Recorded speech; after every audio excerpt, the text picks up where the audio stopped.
我的祖先到台湾来，第一代应该是在康熙年间。几百年来，我们都住在台南的马兵营，这个是郑成功当年呢骑兵训练的地方，可以说是7代7房啊，所有的族人那个时候，都聚集在一起。1894年4月，台湾的省会正式由台中改定为台北。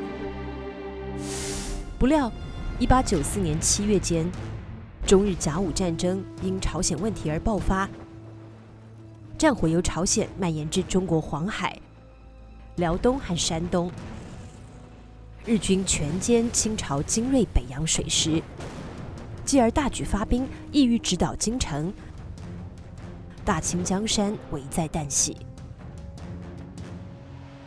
战事持续近9个月，最终以中国割地赔款、遭到屈辱的惨败而结束。战火却没有消停，战场换成了千里之外的台湾。1895年，岁次乙未，台湾进入危急存亡的关头。这是台湾巡抚唐景崧发布的抗日招兵布告。唐景崧，广西灌阳人，因在越南抗击法军有功而调任台湾兵备道。甲午战争爆发后的1894年10月，接任台湾巡抚。危难之际，唐景崧积极筹防战守，也算是竭尽了全力。通治总局采访师邱逢甲，广东客家人，出生于苗栗，26岁中进士，被钦点为工部主事，但他却无意仕途，回台湾以教学为业。危难关头，作为台湾的学界领袖，时年30岁的邱逢甲被推上募兵筹防、保卫台湾的第一线。日本马关春帆楼，一个以烹制河豚美食而闻名的餐馆，从1895年3月20日开始，中日两国在此举行了6轮停战议和谈判。李鸿章和他所代表的国家已经成为一条任人宰割的河豚。谈判的过程中，日本方面就提出了非常苛刻的这个停战的条件。李鸿章在这个过程中也反反复复的几次的，甚至以台民反对啊，以台民吸食鸦片呐，等等争取不割让，均遭到伊藤博文的反驳。割让台湾是他势在必得的。在马关被日本刺客开枪击中脸颊的李鸿章，带伤在谈判桌前向伊藤博文苦苦恳求。连李鸿章都不知道，早在第3次谈判期间，3月24日下午，日本比志岛混成支队5000多人就突袭攻陷了澎湖。日本是要造成占领澎湖、直逼台湾的既成事实，迫使清廷早日接受日本最为苛刻的条件。1895年4月17日，李鸿章被迫与伊藤博文签订了丧权入国的马关条约。中国赔偿日本2亿2白银，大约相当于晚清政府10年的财政收入。清朝的龙兴之地辽东半岛被割让给日本。后来因为俄法德3国干涉，日本只好放弃，由清政府再付3000万两白银赎回。台湾及澎湖列岛被割让给日本。春季4月的北京城，云集着数千名从各省前来参加会试的举人。在急切等待放榜的日子里，不料先等到的竟是一个割地赔款、奇耻大辱的条约。狂飙奏起，朝野震动。当时台湾在京举人王纯元、罗秀慧、黄宗鼎以及台籍京官叶提彦、李清奇垂手顿首，痛哭流涕，率先上书督察院。与其身为降奴，不如死为议员，表达了这么一种心声，画出了一种各夫之痛。广东举人康有为联合各省举人公车上书。康有为在里面讲到，台湾举人垂涕而请命，莫不哀之。那后来他也感到士气可用，然后就去发动各省举人联名上书。康有为以1昼2夜草为万言书，请聚合变法迁都。这份万言书上留下18省603个举人的签名。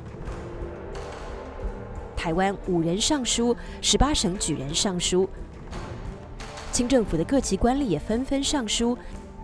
反割台的上书大潮在北京汹涌。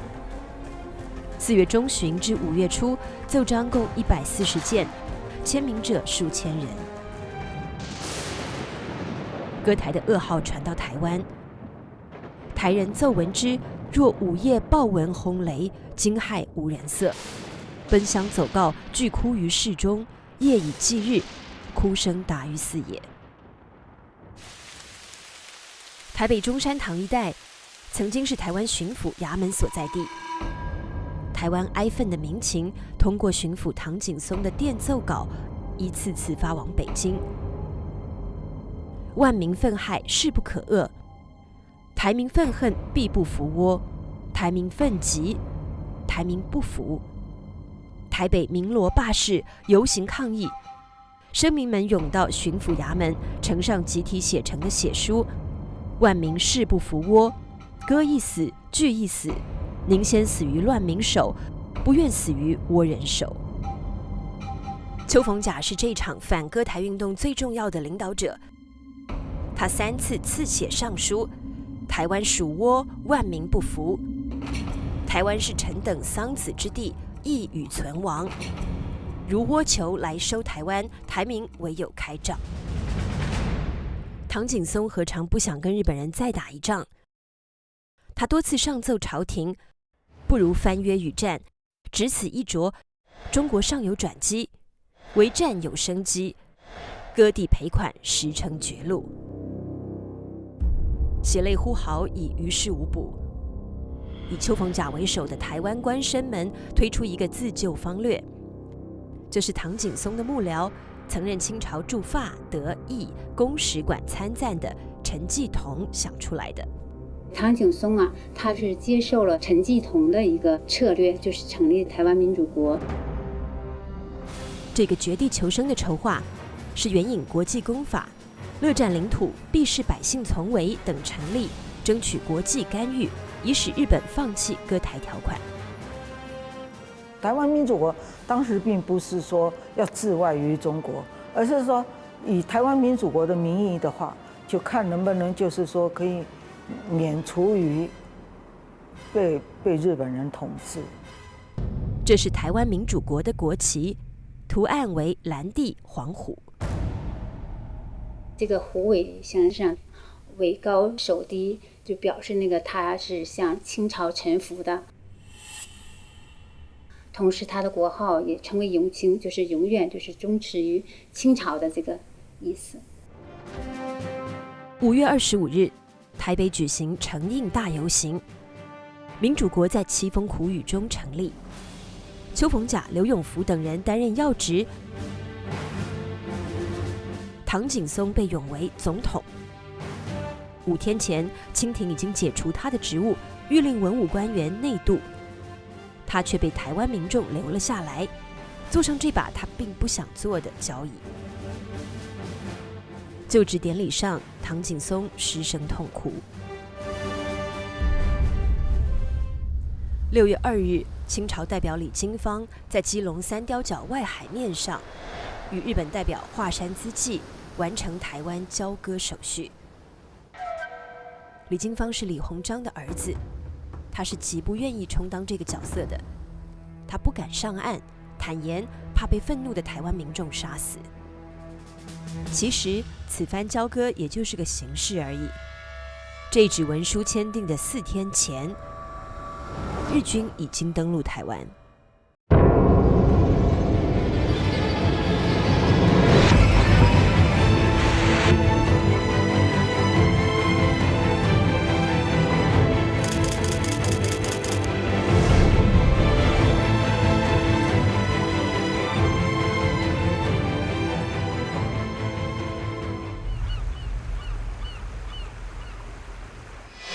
1895年5月29日下午，日本近卫师团绕开唐景崧重点布防的基隆和淡水，出其不意，在今天新北市贡寮区抢滩登陆，台湾以卫抗日就此拉开了帷幕。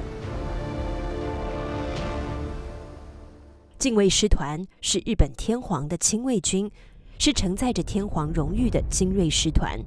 师团长陆军中将北白川功能9亲王是明治天皇的堂叔。登陆澳底的北白川功能9，在他的临时营帐前留影，端坐于皇室沙发，马靴踩在台湾的土地上。登陆后，近卫师团第1旅团迅即发兵，翻越三貂岭向基隆推进。日军迂回包抄的进兵路线，打乱了好为之兵的唐景崧所苦心设计的防守计划。仓促应战的越勇一触即溃。基隆、台北的门户，6月3日，日军8个中队4000多人向基隆发起猛攻。基隆攻防战在倾盆暴雨中展开，经过5个小时激战，基隆街市被日军占领。尽管不乏热血杀敌的将士，但北部防线很快就全线崩溃了。6月3日，在占领基隆城之后，日军又攻陷城外制高点狮球岭。省城以北已无险可守，台北岌岌可危，大量溃兵涌进城内，一团乱象。唐景崧已经完全控制不了局面了。6月4日夜间，巡抚衙门大院遭败兵纵火，唐景崧逃出衙门，微服夜奔淡水。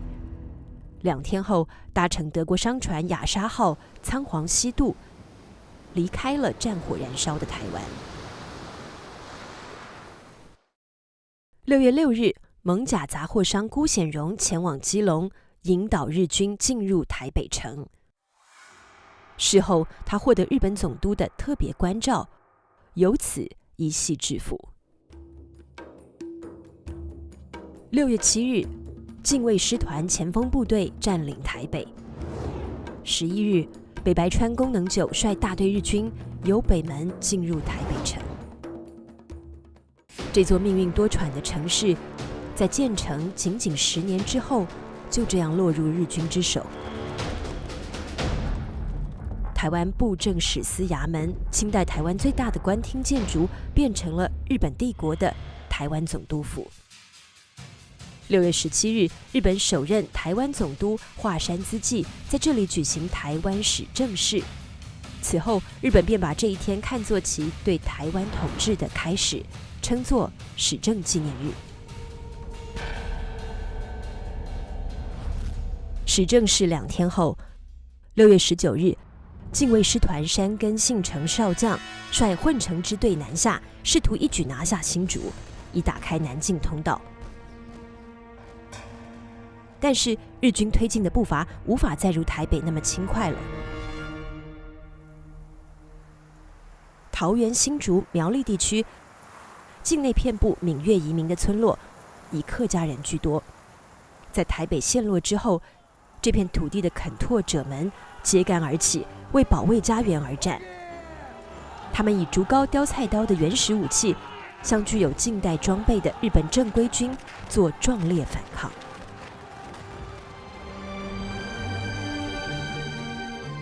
新竹北埔垦拓豪族金广福江家第4代传人江少祖，闻台北一破，慷慨散家财，募团勇，组建起一支500多人的敢字义勇军，与日军接战，身先士卒。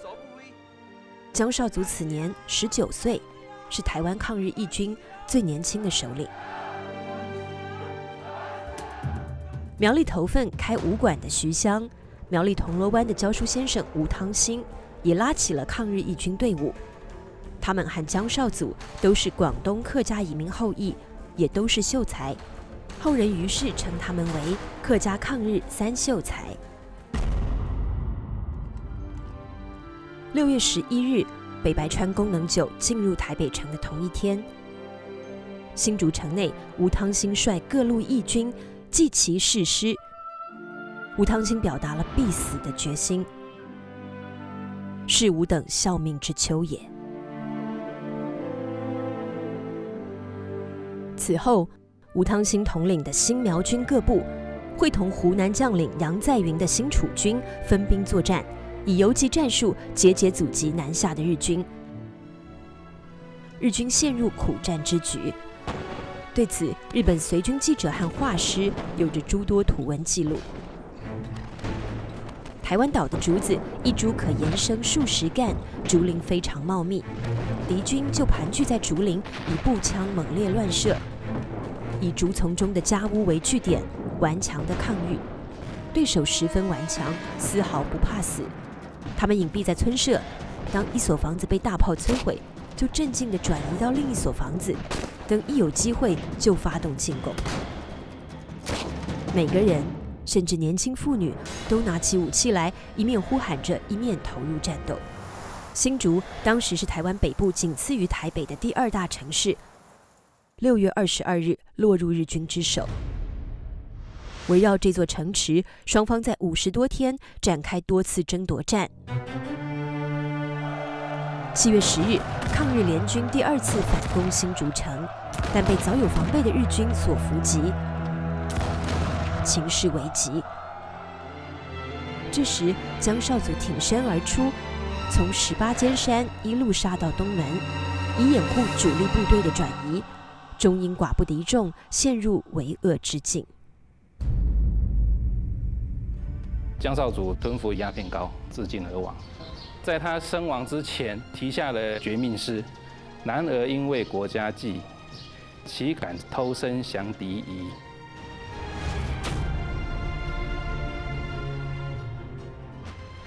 江少祖他当时是只有19岁，跟他的妻子陈满妹才新婚不久。在江少祖壮烈成人大约1个月后，他的遗腹子才出生。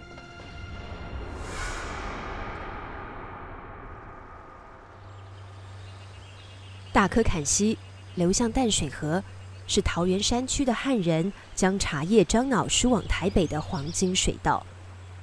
现在这片山河竖起了闽南人的抗日旗帜，主要首脑是福建安溪移民的后代，樟脑制造商苏立，以及苏立的内侄苏俊、外甥陈小皮。他们集众数千人，组建成三角俑义民营。7月12日，禁卫师团的运粮队在三角俑隆恩堡遭到三角俑义民营的伏击。这个貌似英雄的特务曹长樱井茂夫，其实死得很惨。他所率领的运粮队35人，除了3人逃脱外，全军覆没。第2天，日军访城支队赶来营救，却在分水轮遭到义军的包围伏击。经过2昼夜血战，894人的访城支队几乎弹尽粮绝，靠着4个士兵化妆成乞丐，突围求援，才死里逃生。日军遭到进入台湾以来最严重的挫败，不禁惊叹：举凡新竹、台北间一带土地，若说它山河草木全是土匪，也未为不可。日军南征计划严重受挫，只好暂缓南进。从7月下旬开始，由山根信成少将率大队日军沿台北至新竹之间展开无差别扫荡，实施报复性的焚村与屠杀。华山资纪公布台湾人民军事犯处分令，除了屈服投降，任何形式的抵抗或者不顺从，都将格杀勿论。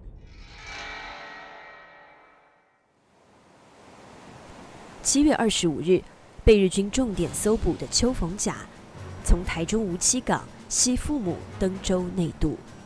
这是距唐景崧离台的49天之后，行前他写下6首离台诗，一句“孤城无力可回天”，道尽多少悲怆无奈。诗中也表达了有朝一日卷土重来的不甘之愿。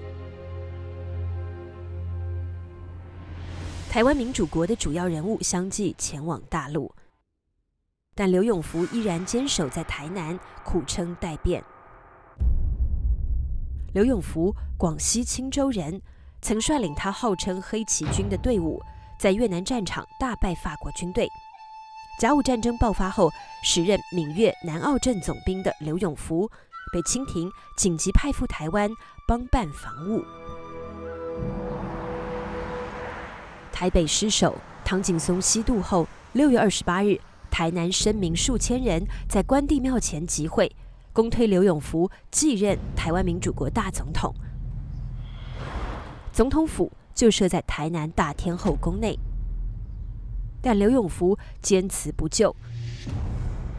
他进驻台湾兵备道衙门，仍然以钦差帮办台湾防务、闽粤南澳总兵的名义，在危难之际扛起领导抗日的最高军政职权。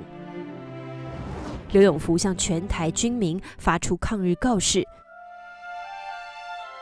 他的队伍依然沿用了黑旗军的称谓，但实际上包括了大量没有撤离台湾的清朝正规军。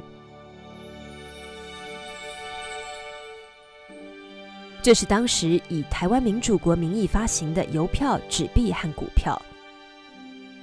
台湾已处于无天可遇、无主可依的困厄境地。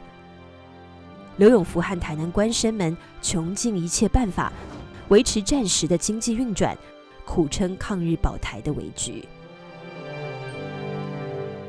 8月，台湾反抗军在彰化进行了乙未战争最大的一场会战。彰化在中台湾，彰化城，然后它东边有这个八卦山当屏障，所以是一个这个军事地理上非常重要的一个要塞，把大军全部集中到这个八卦山上。刘永福派出心腹将领浙江人吴鹏年，率黑旗军北上，组织彰化会战。吴汤兴、徐湘率新苗军残部从苗栗撤退南下，台湾抵抗军数千人云集彰化城。要决一死战，最大的一场战役就是在八卦山。400个黑旗军战士在八卦山突击，架设大炮，向大肚溪对岸的近卫师团炮击。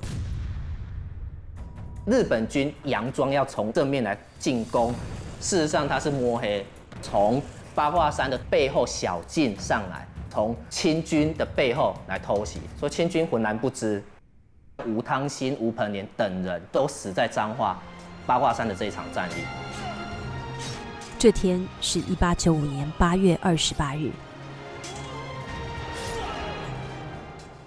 70年后，1965年，当地农民在犁地时意外挖到一个埋骨坑，内有679具骨骸。经考证，均为当年八卦山之战的抗日英烈。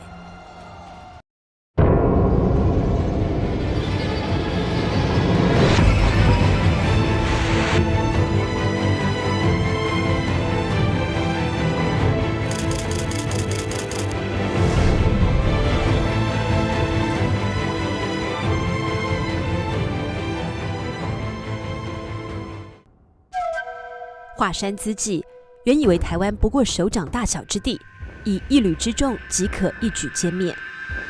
但现在他感到兵力远远不够了。大本营迅即增兵，混成第4旅团、第2师团相继赴台增援。日军成立南进司令部，制定新的作战计划，4万大军海陆并进，分3路围攻台南。嘉义布袋港，10月10日，混成第4旅团在福建公真爱亲王率领下在此登陆。真爱亲王是北白川功能9的亲弟弟。登陆后，第4旅团随即向台南推进。从盐水港到铁线桥，一路遭遇反抗军的抵抗。真爱亲王的部队于是发动强力扫荡，仅数日间，被第5联队枪杀斩杀的敌兵有600-700人以上。如果加上第17联队所杀者，则应有1000人以上。混成第4旅团登陆布袋港的第2天，10月11日上午，第2师团在陆军中将乃木希典率领下，从屏东枋寮登陆。枋寮北岸的嘉东角是屏东客家6堆部落中的左堆所在地。日军登陆的当天，左堆首领萧光明领导义军正面迎敌，打响南部抗日第1战步月楼之战。萧家古厝步月楼当年是进入嘉东角村的城门，发生在这里的战役让日军留下深痛印记。进攻步月楼的整个第3中队皆陷于死地，最后以死伤52人的代价，靠着增援部队才攻破这个城楼。日本人到最后占领了，还把这些乡民都抓起来，他怎么样呢？他就闻，这手上有火药味，就马上就把你这个处决掉了。步月楼之战45天后，6堆地区爆发了一场更大的战事——火烧庄之战。火烧庄原名长兴村。11月26日，在大总理邱凤阳的率领下，6堆义军与第2师团山口速成少将的1000多精锐部队血战半天，刀断矢尽，惨遭屠戮。据日军统计，此战他们杀了300多人，烧毁4个村庄。长兴村在一炬之下化为灰烬，由此名叫火烧庄。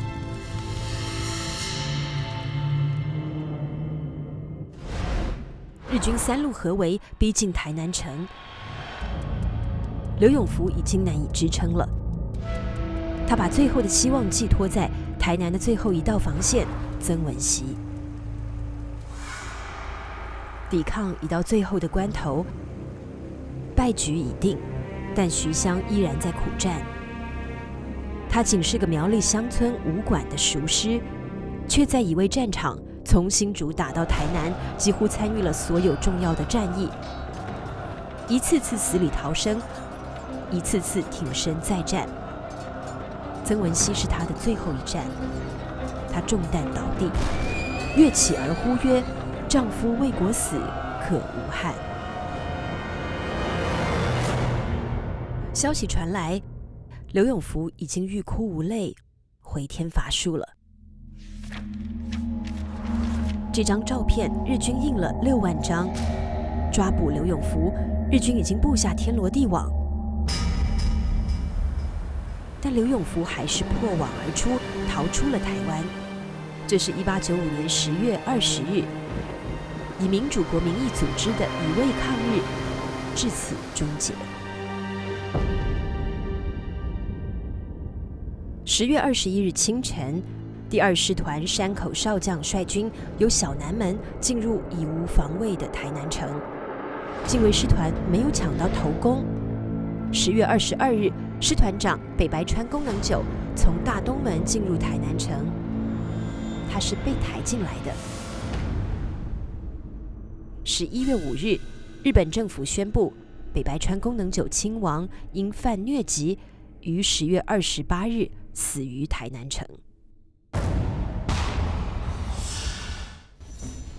在所谓乙未征台之役中，日军动用了2个半师团近5万兵力，超过当时全国总兵力的1/3，另有26000多名随军服役，共7万多人，花了近5个月时间才占领了台湾。清台军最高将领北白川宫中将死亡，近卫师团山根信田少将死亡，被打死病死4600多人，染病负伤27000多人，伤亡数量远超于中日甲午战争。1895年11月18日，台湾总督华山资纪向京都大本营报告，全岛西雨平定。台湾1895年的最后几天，台北城连续出现极具煽动性的布告。一个自称受刘永福委任的台北新苗裔民军统领胡阿景，宣称要誓师督众，剿灭倭逆。新年元旦的凌晨，胡阿景等10几路义军开始攻城。这是一次没有成功的军事行动，简大师的队伍是这次攻城的一支主力。华山之际，他以为已经征服了台湾了，没有想到，后来这个民间还有相当深厚的抗日力量了。那么，当中台北的简大师，然后中部的柯铁虎，南部的林少猫，那就是抗日三盟啊。在淡水开武馆的简中号祖籍漳州南靖，能举起数百斤的石狮子，因此被称为大师。简大师在1895年底率众起事，队伍一度发展到5000人，是台湾北部势力最强的抗日义军。2次攻袭台北城，与日军周旋作战3年之久。1900年，简大师在漳州被捕，押返台湾，受尽酷刑后，被日本总督府下令处死。简大师被捕后，坦白了他的抗日动机：日人无礼，屡次去我家寻衅，且被奸淫妻女，我妻死之，我妹死之，我母与嫂死之，一家10余口，仅存子侄数人，又被杀死。简大师因此发誓，与日本人不共戴天。这里是云林县的铁国山，是中部的抗日根据地。铁国山抗日首领先有刘永福的爱将简易，后有年轻的柯铁虎。柯铁虎领导这个抗日的义军据守铁国山，用游击战让日本伤透了脑筋。被柯铁虎的抗日武装打痛了，日军竟然对平民百姓大开杀戒，这就是云林大屠杀，一种惨绝人寰的大屠杀，见人就杀，看到村庄就烧，啊，能够拿走的就抢。铁国山附近这里有55个村庄受了这样子灾难，还有5000多户的民家被烧了，当地就变成惨绝人寰的地狱。这个是日军随军的人员所描写的。据学者推算，为时7天的云林大屠杀，惨遭杀害的台湾民众达6000人。而台湾省通志记载，相传死者不在3万人以下。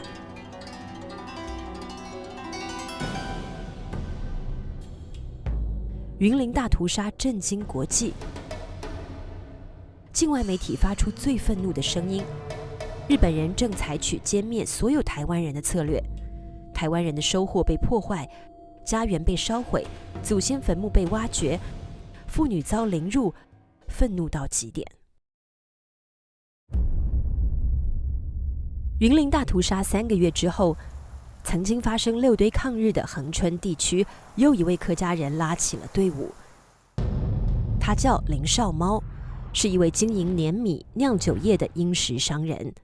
台湾总督府远景严格志记载，林少猫丝毫不害良民，慨以屠戮日本文武官员为止。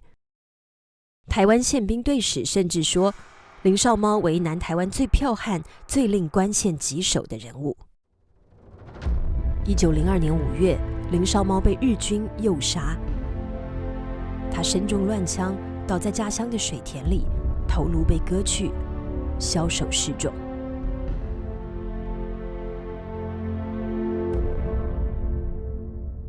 1915年，日本统治台湾的第20个年头，台南一座名叫西来庵的王爷庙，一个号称大明慈悲国的抗日政权在此成立，领导者是余清芳以及罗俊、江定等人。他们都曾在乙未割台时参加过抗日义军。余清芳以西来庵为根据地，他在此设坛布道，发展信徒，宣称日本的气数已尽，号召信众们起义，推翻日本统治。消息败露，罗俊被捕，余清芳逃至台南交8年，和江定会合，于1915年7月率数千信徒举行暴动。他们拿着如此简陋的武器，发起一连串对日本人的袭击，并在虎头山与日军血战3昼夜。起义遭到残酷镇压，日军血洗交8年，被杀戮的义军和民众多达数千人，酿成交8年惨案。余清芳等1957人被捕，监狱人满为患，日军在庙里搭建了临时牢笼。这是交8年事件被告从台南监狱被押赴法庭受审的情景。廉价的马兵营已被日本人具有，建起了这座台南地方法院，审判在此进行。1482个人遭到起诉，其中453人判有期徒刑，而被判处死刑者高达866人。消息传开，举世哗然。迫于多方面的压力，总督府不得不宣告减刑，死刑犯改判无期徒刑，但余清芳、罗俊、江定等95人已被处决。1915年的这起交8年事件，是台湾持续20年的武装抗日规模最大、牺牲人数最多的一次。自此，台湾汉人的武装抗日行动终于被完全镇压了下去。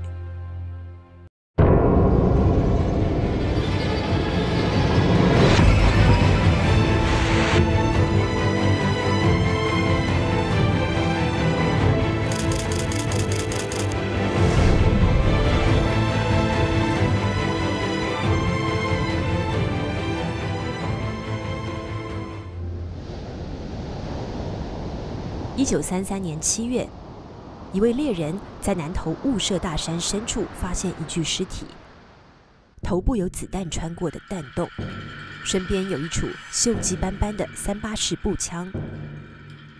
他是莫那鲁道，日本人搜寻他的下落已经3年。莫那鲁道这个人哦，他15岁就已经猎过人头。就我听到、我知道的时候，他是一个非常慷慨，然后很有豪气的一个人，是一个很会征战的人。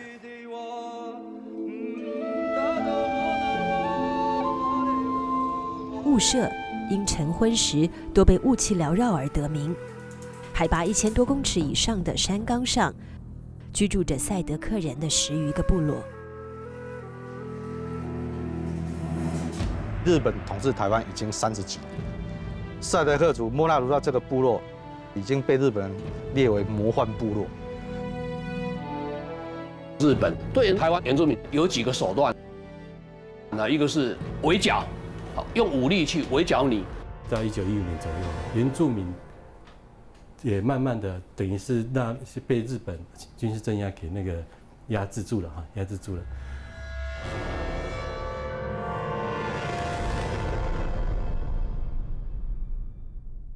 武力镇压的同时，是推行教化。他用教化，比如说安排你到日本去参观，去看看日本的实力是怎么样，比如说他们的部队或者他们的设施等等，你看我们多强，所以你应该是服从我们。讲简单一点，他就是向他们示威。有很多的头目确实就反抗日本的那种雄心壮志就消失了，真的害怕说莫那鲁道去过日本，见识了日本帝国的强大，但他并不害怕。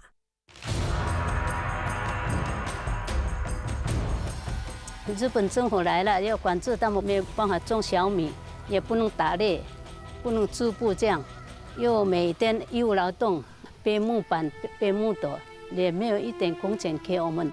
要服劳役、义务劳动，比如说盖学校、盖宿舍。那你知道有很多交通是很不发达的啊，它特别那个海拔大概2、3千公尺的到这样的一个部落，这个对原住民来讲是相当辛苦的哈。后藤新平，第3任民政长官，他创立了日据时期台湾的远景政治，以强化地方治安。远景的势力渗入民间，无孔不入，以至于令人恐惧到谈虎色变的程度。导火线终于被点燃，马赫坡社正举行一场婚宴，日本远景吉村克己路过，出于礼节，莫那鲁道的儿子塔达欧莫那向他敬酒。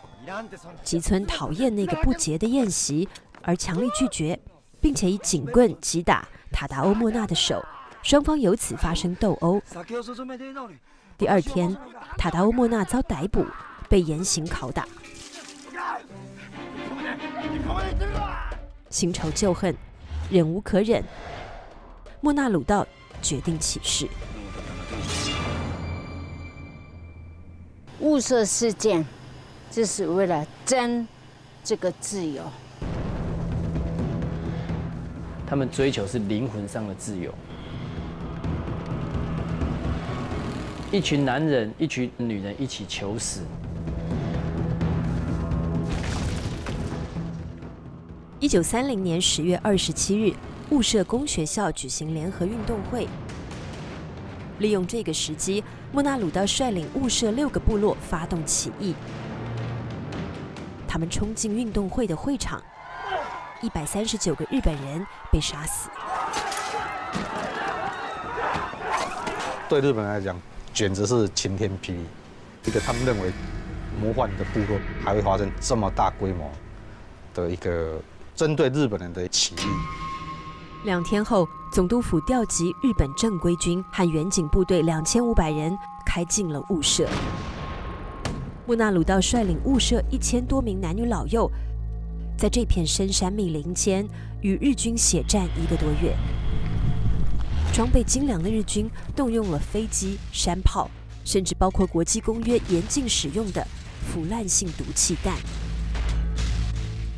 在男人们即将弹尽粮绝的时候， 妇女们以赛德克女性的方式做出他们的抵抗。那些妇女，她们为了要让自己的孩子、自己的丈夫能够勇敢的去战斗，她们选择集体自尽了。老人、妇女全部都自己吊死。一棵树像果子一样，满满的都是吊死的。 部落之间的矛盾被煽动起来，发给武器，重金悬赏，让兄弟去打自己的兄弟。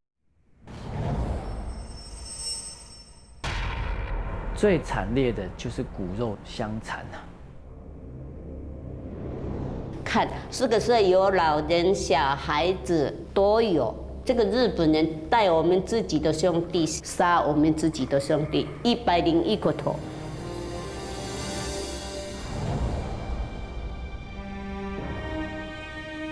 101个人头排成一堆，后面就是警察，好，旁边的一些原住民就是被日本胁迫，好去杀回来的，好，这是在人类发展史里面是相当残忍的。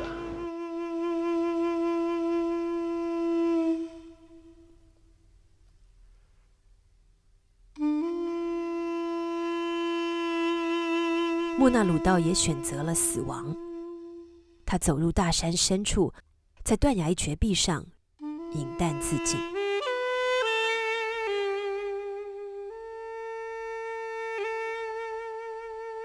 42年后，西元1973年，莫那鲁道的尸骸隆重归葬于雾社。雾社抗日死难者有400多具遗骨也安葬在这里。这群因生的尊严无法得以满足，而被迫高贵赴死的人们，没有留下名字，他们却有个共同的称谓——赛德克·巴莱。赛德克是他们认为是，巴莱是真正的。赛德克巴莱就是真正的人。从1895年起始的50年间，在台湾遭日本杀害的反抗者和平民百姓难以计数。他们和莫纳鲁道一样，化成了台湾的泥土和山川。他们的碧血英风庇佑着台湾的大地苍生。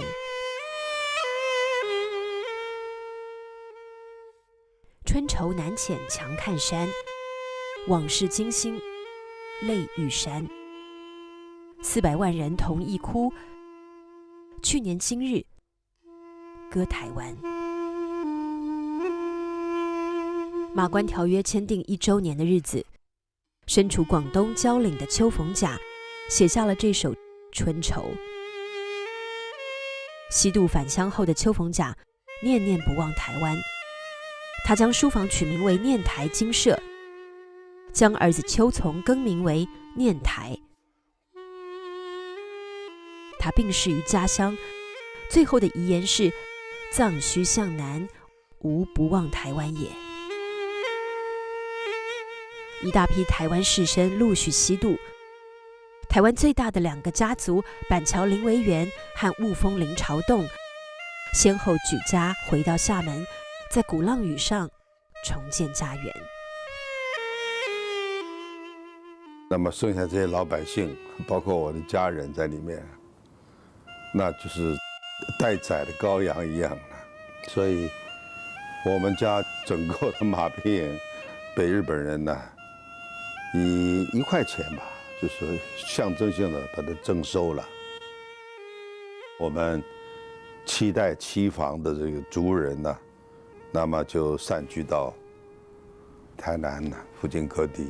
我们的根呢，被日本人就这样子就等于是除掉了。我的祖父他曾经讲过，说是身为炎黄的华胄啊，而为他族贱奴。这个是气血追心呐。连雅堂决心以一己之力为台湾书写一部历史，他费尽心力，旦夕握笔，以10年时间完成了史学巨著《台湾通史》。他有他自己的一个主要的一个看法，那就是民族的大义。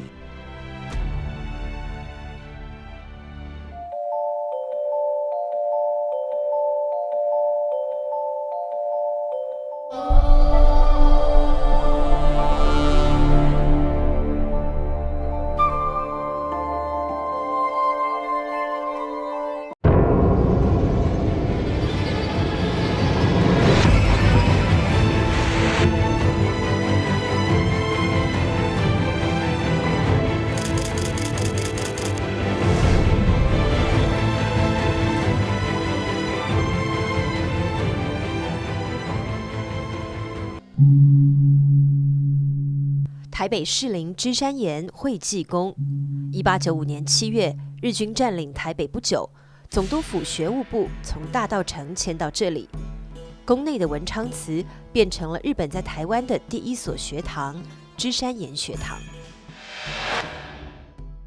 首任学务部长伊泽修二决定把台湾变成日本国家主义教育的试验基地，他非常迅速地从日本招募到6位教师。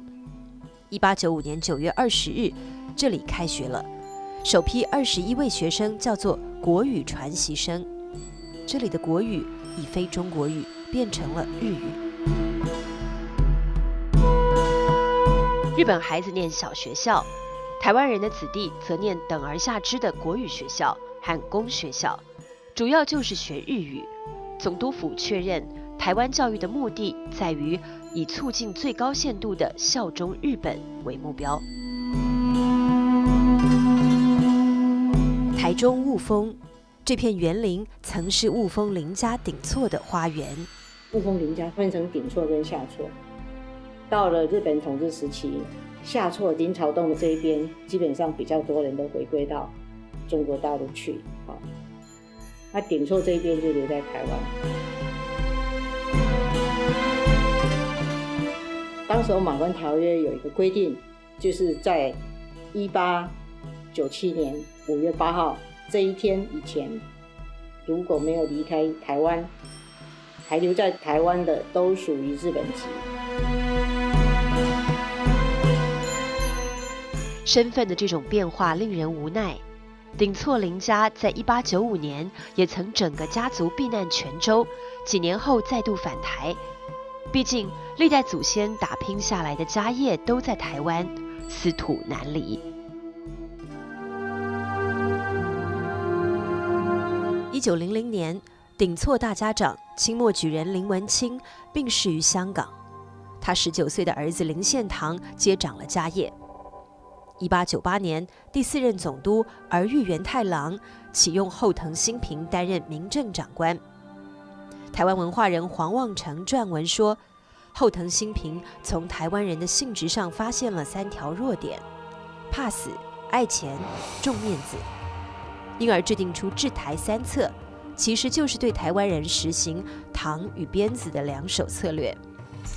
后藤新平一方面制定保甲条例、匪徒刑罚令，严厉镇压民间抗日活动；另一方面采用怀柔手段，诸如推行伸章制度，对台湾人民中有学识或有资望者颁给伸章，以收拢民心。门庭显赫的雾峰林家，自然成为殖民统治者极力笼络的对象。林献堂22岁被任命为雾峰区长，25岁被授予伸章。但是和当时普遍的台湾人一样，豪门大院里的林家依然保持着汉民族的穿着习性，而林家子弟在日据之后的多年间，都聘请家庭教师学汉文，无一人上学日语的雾峰公学校，导致公学校招不到学生。1915年，台中有了这所中学，它由台湾全岛200多位士绅合力捐款25万建成。建校的发起人是林献堂和他的堂哥林烈堂。林家光是土地就捐出了15000坪。这座建校纪念碑开张名义第1句写着“无台人出无中学，有则自本校史”。日据20年后，台湾子弟方才有了第1所属于自己的中学——台中一中，为台湾培养出众多精英人才，享誉全台。雾峰林家是当年台湾中部文人的汇集吟咏之地。林献堂家学渊源，有喜作诗。1910年，他加入由他堂兄林痴仙、堂侄林佑春等人创办的一个诗社。台湾割让给日本以后，这些读汉书的、要考功名的这些知识分子，他们就没有办法再继续以汉学的这个知识来考取功名，所以汉学在日据时代等于是一个弃学、没有用的一个学问了。诗社因此称为栎。那栎木是一个不好的木头，是做筷子的，所以他们就又取了这个栎木的栎，来作为他们的自立，来勉励自己要把汉文化承续下去的一个这个知识分子的一个志向。有评论者说，汉文之不废绝，栎社诸子实大有功也。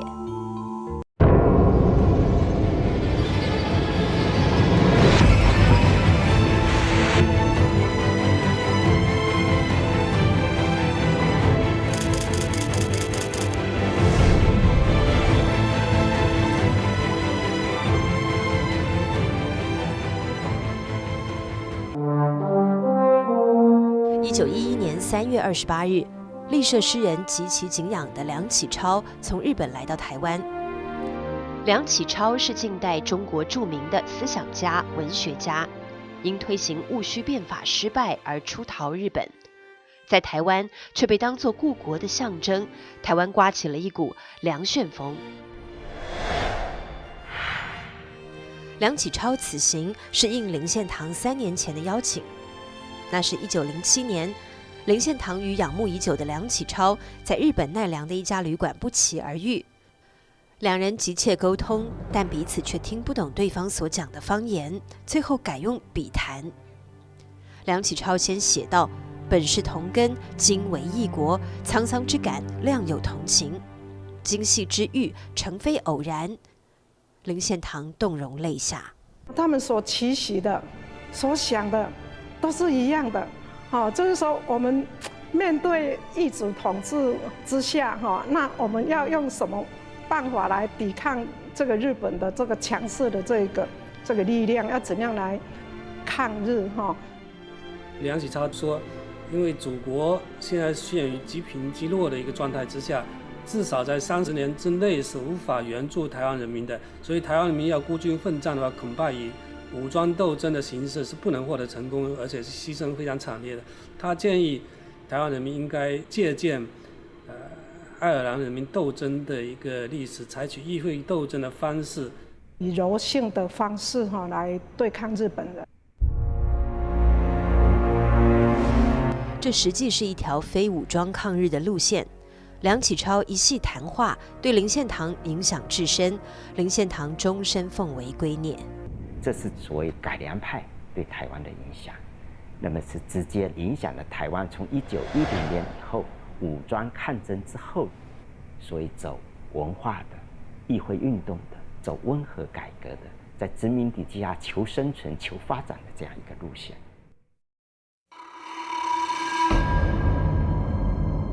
梁启超离开台湾半年之后，1911年10月10日，武昌起义爆发，辛亥革命推倒了清王朝，2000多年的封建帝制宣告结束。1912年元旦，中华民国临时政府在南京成立，孙中山当选为临时大总统。有一段译文：开国典礼之后，孙中山会见了曾参与黄花岗起义的南洋归侨罗福星。孙中山告诉罗福星，不收复台湾，无以立足于天地之间。祖籍广东梅州蕉岭县的罗福星对台湾有特殊情感，苗栗算是他的第2故乡。我祖父在苗栗住了4年，看到的日本人对台湾同胞的那一种苛虐的一个政治，苛虐政，就是把台湾人当成次等国民这样子。辛亥革命成功以后，他第一个想到就是台湾。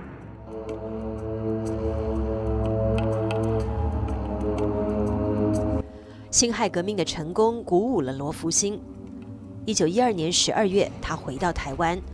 罗福星在台湾组建了同盟会支部等秘密组织，筹划反日起义。他鼓动民众的口号是驱逐日人，光复台湾。因起义计划泄露，1913年12月，罗福星被捕。隔年3月3日，在台北监狱被施以绞刑，年仅29岁。同案被处死刑者共20人。在写给妻子的遗书中，他说：“不死于家，永为子孙纪念；而死于台湾，永为台民纪念耳。”就义前，罗福星写下3首狱中诗。其中的“祝我民国”词，把中华民国孙逸仙旧8个字签于句首。从1900年到1918年间，孙中山曾经数次到过台湾。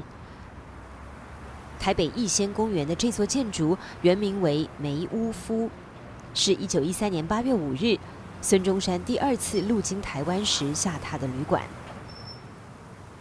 19岁的台中青年廖敬平将募集到的6万日元捐款交给孙中山作为革命经费。孙中山回馈一瓶威士忌，聊表谢意。这瓶酒廖家珍藏至今。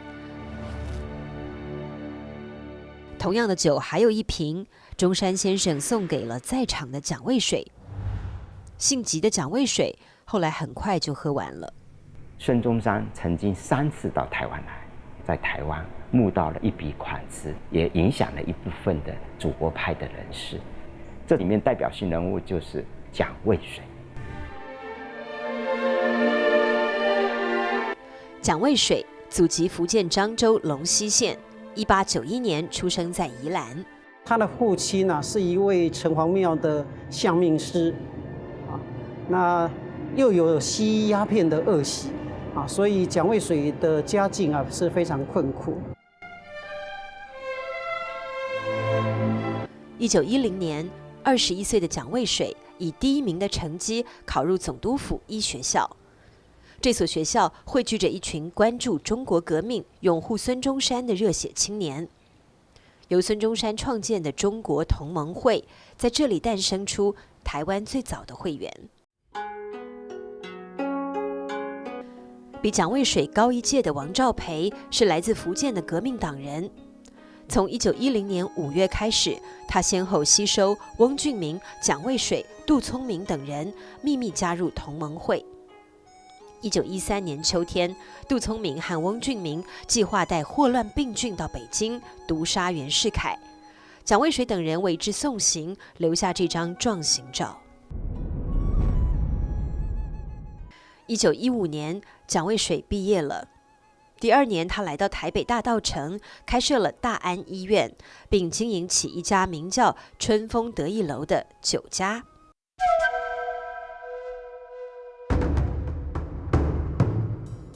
东京紧邻日本皇宫的日比谷公园，台湾名门林献堂市2月3日在日比谷公园召开公众集会，声称日人将使台民化作奴隶。这是台湾议会请愿运动的开场一幕。这场运动的前导是63法案撤废运动。1896年3月30日，大日本帝国国会公布法律第63号及63法，特别赋予台湾总督以律令制定权。总督有63号法令，让他可以自己立法，所以他就立了很多的恶法。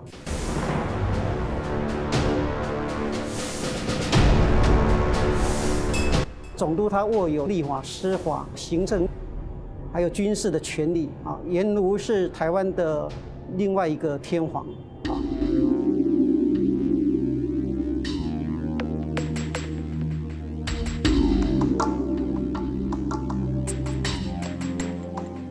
1920年的时候海外的留学生已经开始从事反抗殖民统治了那他一开始就是要推动撤销这个63法这个恶法。1921年1月11日，留日学生的第一个政治运动团体新民会在东京成立，与会者决议将63法案撤废运动转向为台湾议会设置请愿运动。台湾议会请愿活动实际上它是要求在台湾设置一个能够代表台湾人利益的这么一个台湾议会，能够让台湾人民有权决定自己的命运。1921年2月1日，由林献堂领衔的台湾议会设置请愿书提交到日本国会。请愿书写道：63法案实行26年来，给台湾民众造成的痛苦，难以用言语来形容。救亡之道，唯有就台湾著名公选议员，组织台湾议会以行之。总督田健治郎很生气，本件请愿完全违背了统治台湾的大方针，像这种做法断然不能容许。林献堂开始面临自上而下的种种压力，甚至收到恐吓信，林家大错，一时间乌云密布。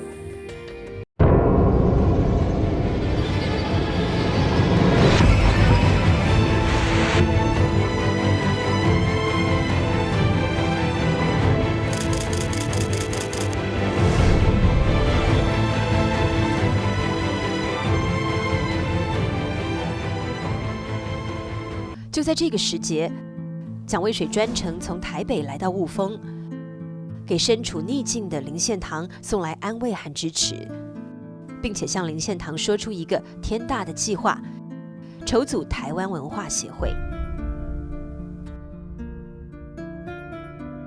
当台北的一些学生鼓动他出来组织一个青年会，蒋渭水认为不做便罢，若要做呢，必须做一个范围较大的团体才好。于是决定筹建台湾文化协会，蒋渭水的计划获得林献堂的全力支持。1921年10月17日下午1点，台北进修女子中学，台湾文化协会在此宣布成立。与会者300多人，会员已经达到1000多。那当时是推林献堂为总理，因为林献堂的声望非常高，是众望所归。那蒋渭水呢是专务理事，专务理事的意思就是秘书长。那如果说蒋渭水他具有比较多的煽动力，他比较能够集合这年轻的这一批反日的这些台湾青年的话，林献堂是一个温和的领导者，他可以把旧时代的文人可以结合起来。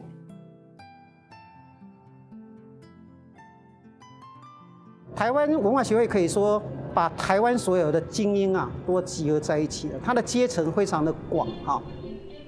台湾文化协会，它一方面是要对台湾人民进行一个思想启蒙、文化启蒙，另外一方面也是要对台湾人民进行一个民族意识的促醒这么一个活动，提醒我们的台湾子民的这个自觉这个意识上的自觉。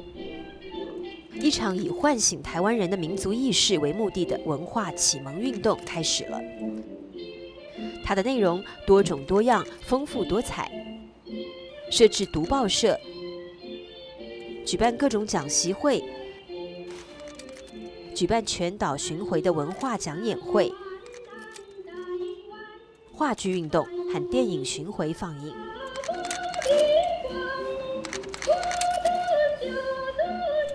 文化协会它一个很重要的活动就是夏季学校。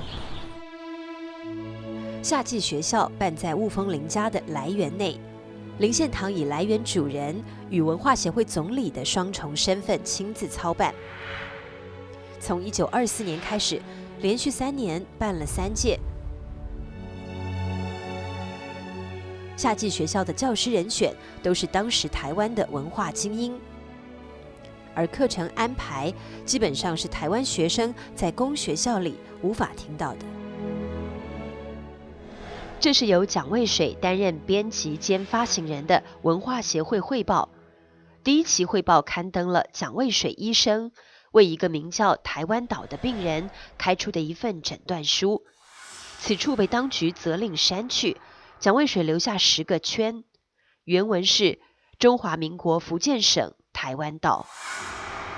渭水先生认为说，台湾人他本来素质优良啊，有皇帝周公一直传承下来资质优良的一个遗传。那到了郑成功时代，还是蛮身强体健啊。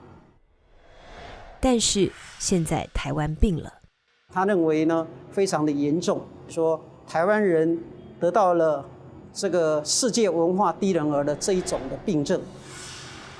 那造成的原因是因为长期的知识营养不良啊，就是日本人没有给他一个完全称得上水准的一个文化教育的政策啊，所以他就说必须要用最大量的社会教育的处方，如果没有赶快跟他治好啊，那就会病入膏肓。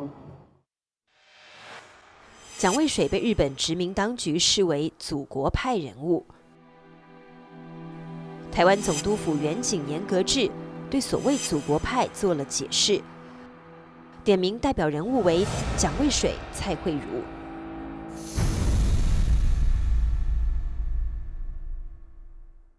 蔡惠如祖籍福建泉州，出生于台中清水望族，家境殷富，曾任清水区长。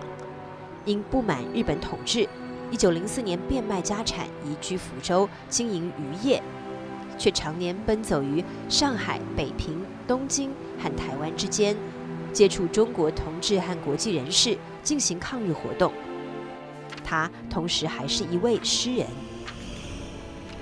他从小因为家里会给他受这种汉学教育，所以他后来对台湾传统的文学，他一直的提倡的不遗余力，加入立社，然后后来又创办这个鳌溪诗社，又是文社，林献堂是一个比较稳重的士绅，蔡慧如是一个很热情的人，是一个特立独行的人。1921年成立的留日台湾学生第一个政治团体新民会，是被称为东京留学生大家长的蔡慧如一手促成的。林献堂和蔡慧如分别担任正副会长，随即两人联手领导了第一次、第二次议会请愿运动。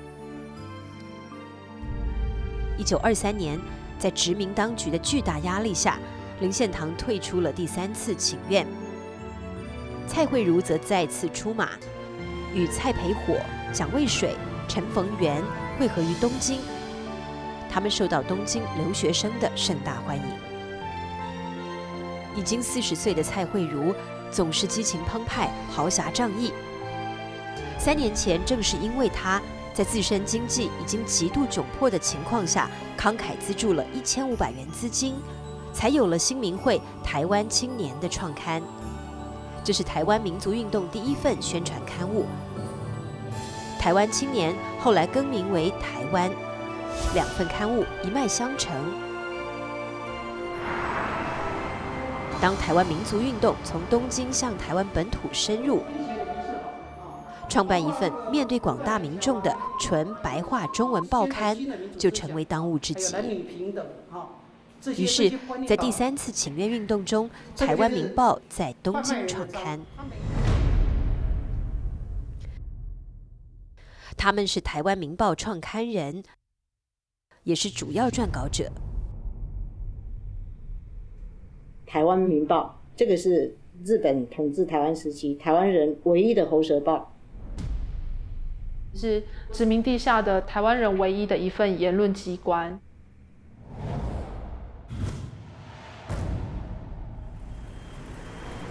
台北延平北路这座骑楼，当年就是蒋渭水的大安医院。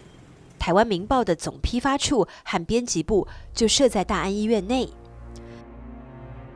这里还曾是台湾文化协会的总部。这座小楼于是被称为台人自觉的胎动之地。1925年元旦刚过，台湾民报编辑发行同人新年留影，2辆板车上满载的是新出的报纸。新年里的蒋渭水身着长袍，穿西装的王敏川等人是留日归来的台湾文化精英。这位是新来的编辑张我军，从大陆北平回来不到3个月，却已经震撼了台湾文坛。1924年，他在《民报》上发表致台湾青年的一封信和糟糕的台湾文学界2篇文章，由此拉开了台湾新文学运动的帷幕。我父亲他的学历就是板桥公学校，也就是小学。他从小学毕业以后就去学徒，他是在一个日本的这个商店里头学做皮鞋。23岁的张我军考入北平师范大学所办的升学补习班。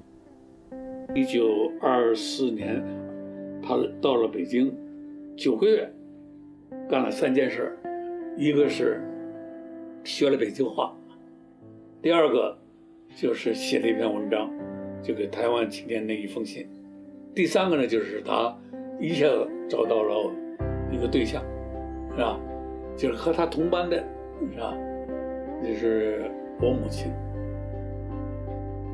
17岁的同班少女罗文淑令张我军一见倾心。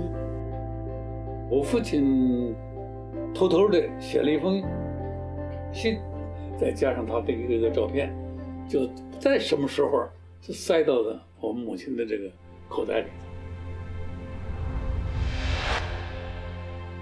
罗文淑后来回忆说，信上只是写了一首莫名其妙的白话诗，2人由此而相识相恋了。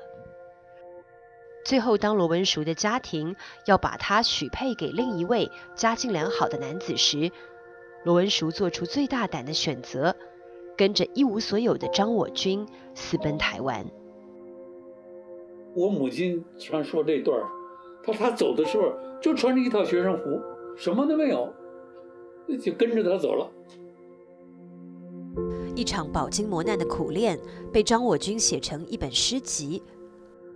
1925年12月28日，张我军在台北自费将其出版，取名《乱都之恋》。这是台湾第一本新诗集，开篇之作就是张我军偷偷塞给恋人的那封信。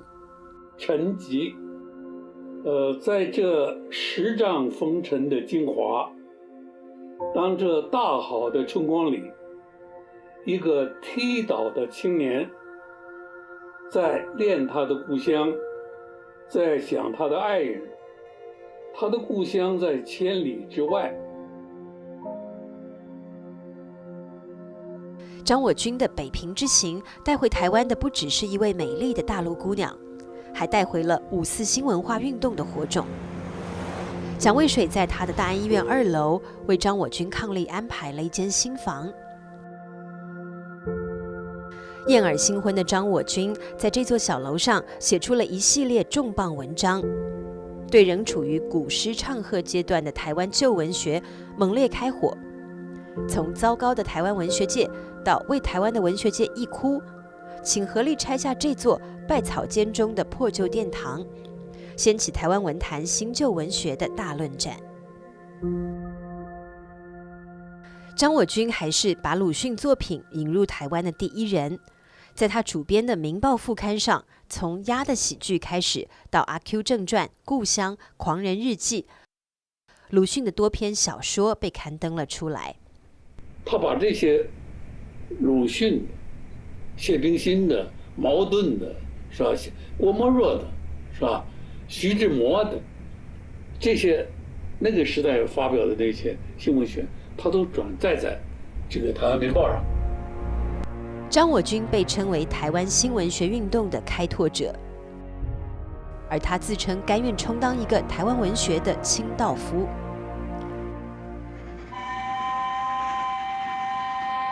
1926年1月16日，张我军带着妻子罗文淑到台湾南部游览，当天抵达彰化。他见到了医生作家赖和。张我军形容说，最引起我的兴味的是懒云君的八字胡，充满着古迹味，简直说他的胡子是留着要嘲笑世间死的。那时赖和正处于创作的爆发期，他的作品接连发表在张我军编辑的《民报》副刊上。他的第一首白话诗《觉悟下的牺牲》，他的第一篇白话文小说《斗闹热》，紧接着又推出他最具代表性的小说《一杆秤仔》。3个月内发表的这3篇作品，无论对于赖和或是台湾的新文化运动，都具有里程碑的意义。赖和是广东饶平客家移民的后代。日本占据台湾的1895年，他刚1岁。赖和10岁到这里上学，彰化孔庙，那时成为彰化第1公学校。在读日文的同时，当道士的父亲还把赖和送到叔塾小义堂，跟随老师黄卓琪学汉文。赖和由此奠定了坚实的汉学基础。他15岁开始写汉诗，一生留下汉诗1000多首。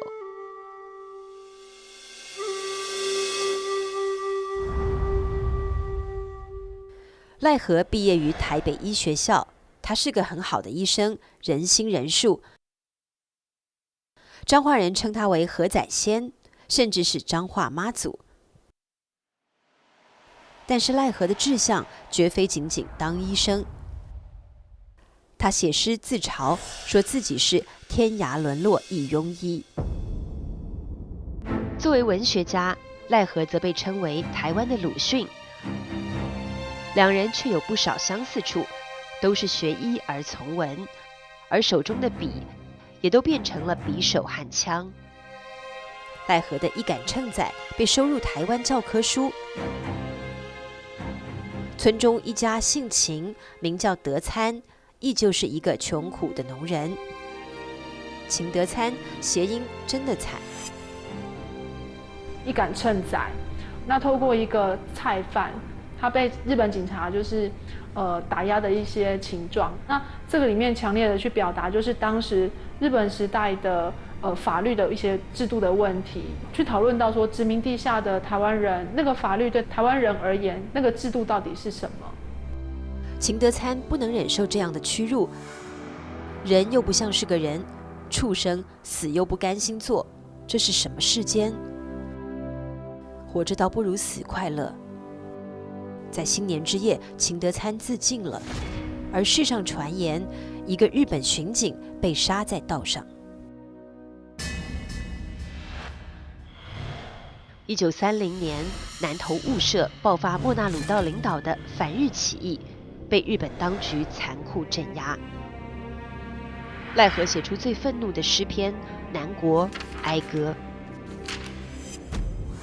兄弟们来，舍此一生和他一拼。我们处在这样环境，只是偷生有什么用？眼前的幸福虽想不到，也需为着子孙斗争。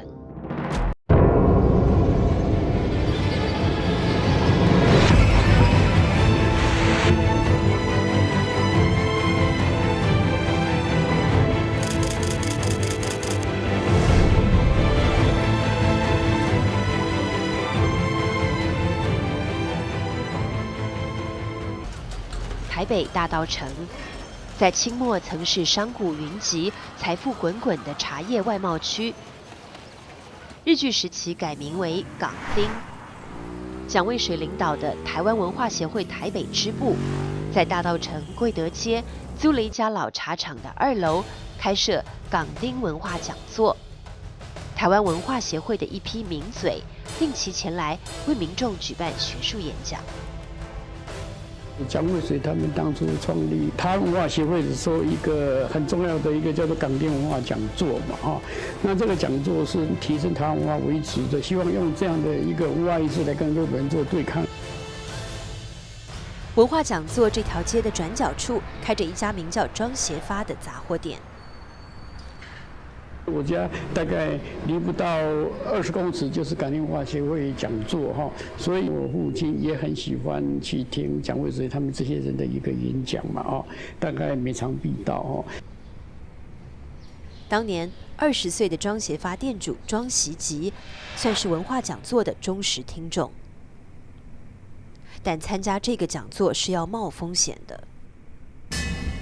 日本人就是每一次要派警察来监控嘛，他们认为说，你在演讲的过程中，如果他认为有不稳的这些词句，所以就要禁止，然后就会要强令解散1925年元旦刚过，港町文化讲座连续多天晚上举办演讲，由于属于反日言论，每次都被勒令停止并解散。然而他们依然如故，在8日晚上召开演讲会，聚集了数百人。同样的，演讲中有不稳定的言行，因此刑警命令他们停止并解散。会场因此发生冲突。因为日本要强令种植嘛，那我父亲大概就跟几个人在底下起哄嘛。庄习吉由此惹上了牢狱之灾。我父亲这些人都被抓了这个事件在当初的报纸上闹得沸沸扬扬。被称为无产青年的庄习吉、翁泽生等5人被拘捕审讯，罪名是妨碍公务、违反治安警察法。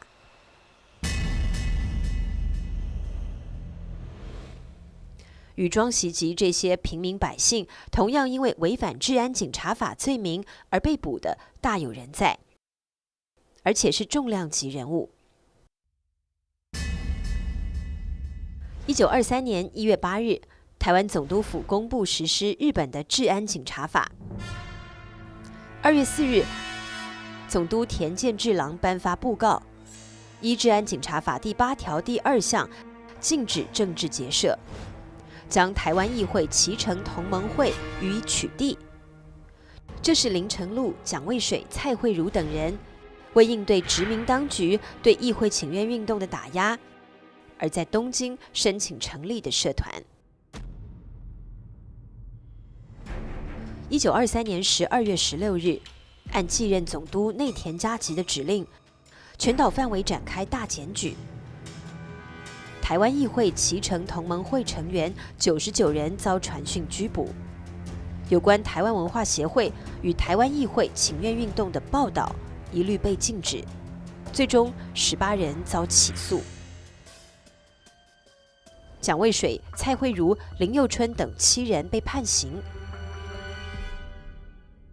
这起以违反治安警察法为由实施的大逮捕、大审判，史称“治警事件”。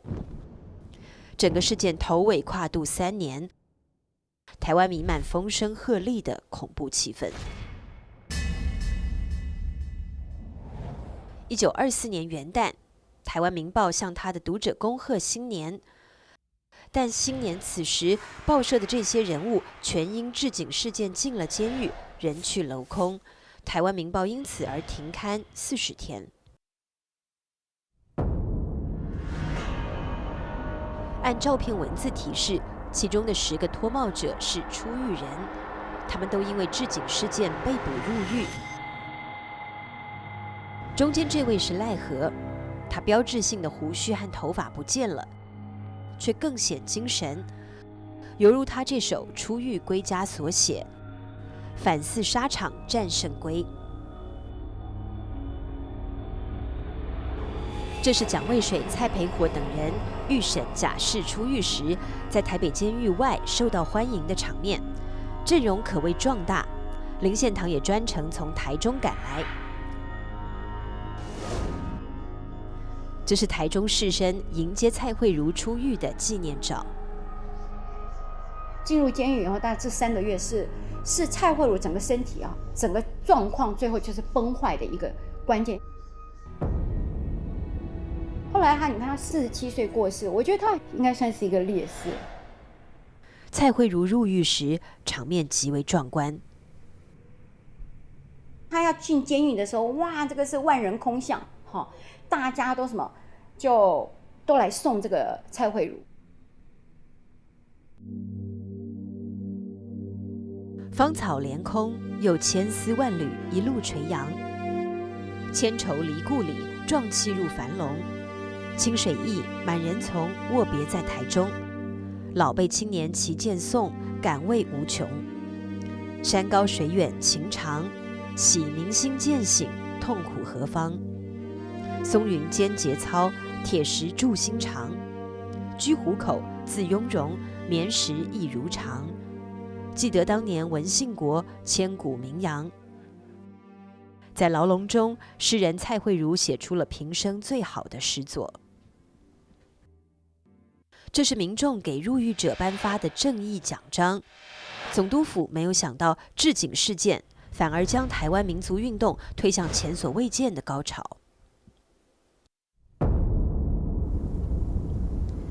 1925年5月，蒋渭水从台北监狱假释出狱，立即投入文化协会的全台大演讲。这张照片，蒋渭水本人非常喜欢。他在演讲后被日本远警挑唆流氓扔了一身泥巴。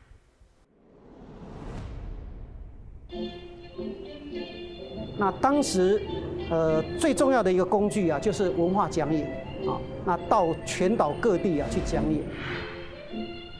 以林献堂为首，文化协会的要员全员出动，充当演讲的辩士。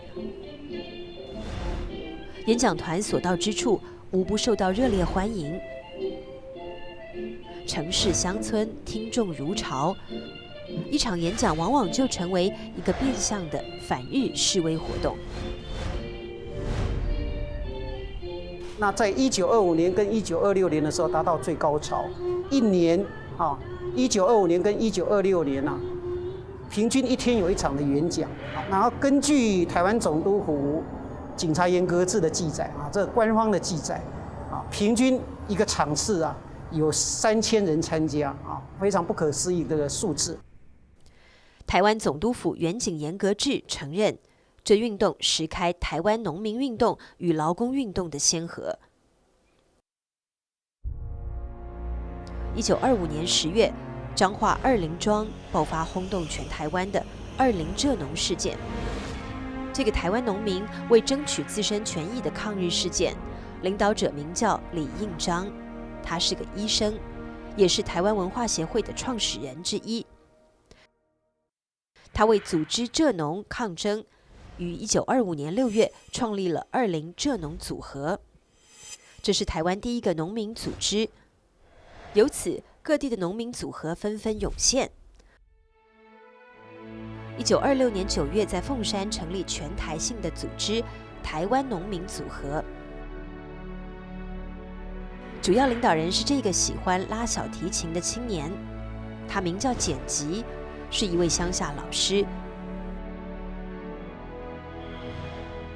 两个文化人将他们对农民生存惨状的悲悯化成了抗争的力量，成为领导台湾农民运动的先驱。他叫谢雪红，彰化人，12岁被卖作童养媳，后来又受骗做过小妾。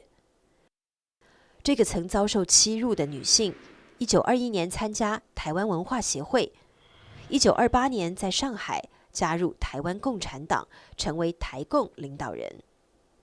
台湾共产党在上海秘密成立以后，回到台湾，在领导了像农民组合，还有一些工会的工会运动，在台共指导下，台湾的工农运动就进入另外一种无产阶级的运动。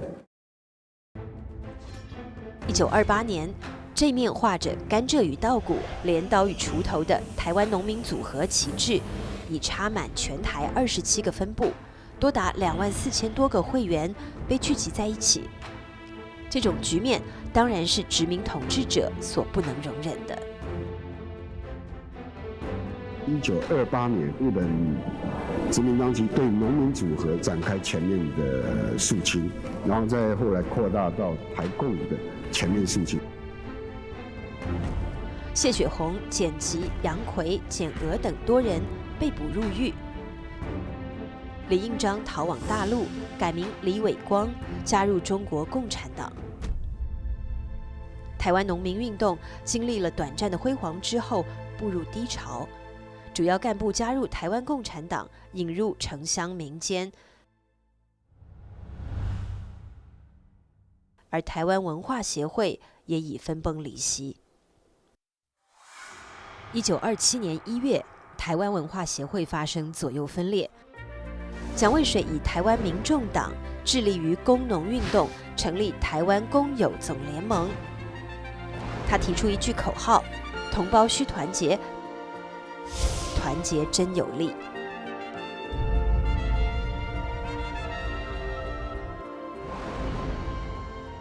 台湾民众党也被责令解散。蒋渭水这个曾经10余次入狱，也不曾被压垮的斗士，已经心力交瘁，这回他终于顶不住了。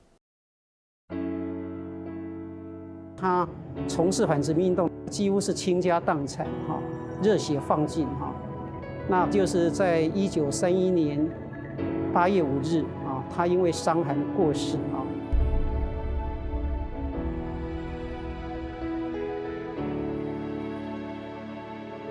那他过世以后，台湾人跟他举行一个蒋渭水式台湾大众葬。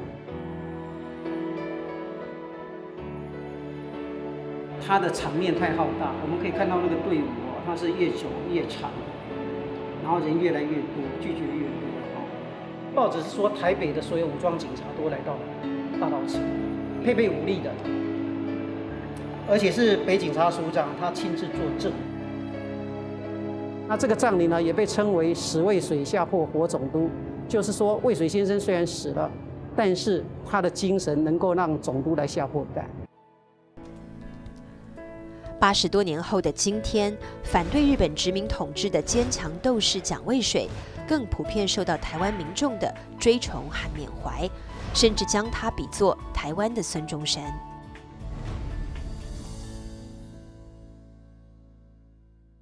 8月8日，林献堂抱病前往台北，来到大安医院蒋渭水的灵堂前，面对故友的遗容，林献堂边向告别，失声痛哭。林献堂和蒋渭水成为莫逆之交的10年，是台湾近代民族运动风起云涌的10年。如今战友故去，阵营分裂，但林献堂还将按自己的路走下去。他对议会请愿运动还抱有最后的幻想。台湾议会设置请愿运动从1921年到1934年进行了15次，陈情15次，中间14年。林献堂因此被称为日据时期的台湾议会之父。我想他花的财力跟他花的精力，那就不用说了。他能够这么长的时间去做这样的一件事情，事实上启发了很多台湾的民众关心到自己基本权利的问题。到东京去请愿的这些代表，出发的时候有台湾民众的欢送，那么回来的时候，尽管说请愿失败了，也是获得台湾民众的广泛的欢迎，就像欢迎凯旋的将军一样。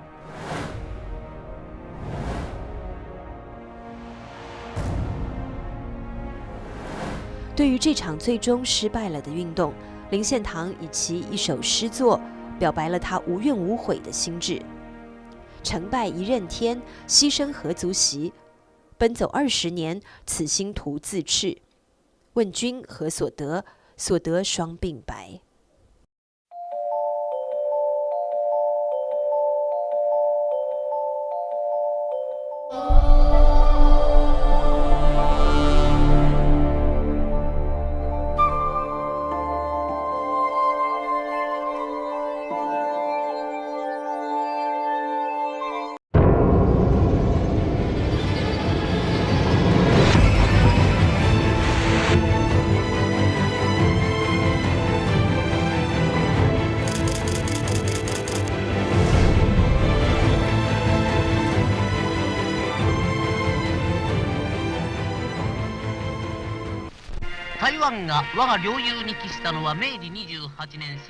在这个阴雨迷蒙的日子，台北的学生被列队走向总督府，接受新任台湾总督的检阅。海军预备役大将小林基造，1936年9月成为第17任台湾总督。台湾经历了9任文官总督之后，再次进入武官总督统治时期。小林基造推出统治台湾的3大政策，就是皇民化、工业化、南进基地化。它的核心是皇民化。1930年代到来，随着蒋渭水的故去和台湾民族运动的消沉，大稻埕贵德街已经听不到文化协会的斗士们在港厅文化讲座激情澎湃的演讲声了。代之而起，流行歌曲在这个年代开始盛行了起来。贵德街转角处，这座阁楼上住着永乐座戏院的职员李林秋。李林秋是福建安溪移民的后代，少年时家道中落，因此没读几年书。16岁到永乐座戏院当茶童，凭着对中国古典诗词的偏好和戏院多年的耳濡目染，李林秋展露出歌词创作的才华。1933年，24岁的李林秋写就一首歌词，交给当时的新锐作曲家桃园客家人邓雨贤。邓雨贤很快谱出曲子，选中台湾第1位流行歌手纯纯演唱。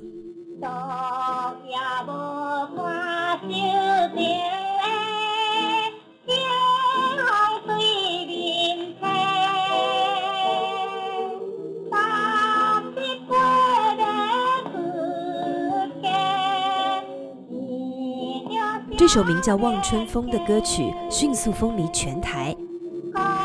歌曲将一个妙龄少女的怀春之情表达得惟妙惟肖。不过，不同的台湾人借着那哀婉的曲调，都能哼唱出各自不同的情怀。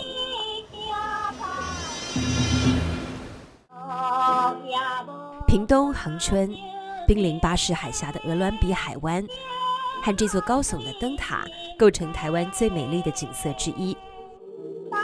鹅銮鼻灯塔始建于清末1881年，曾是台湾最南端的标志。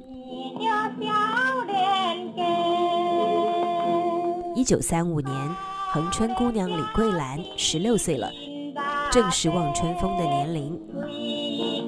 她的父亲李阿万在恒春城内做牛车生意，家境也算富裕。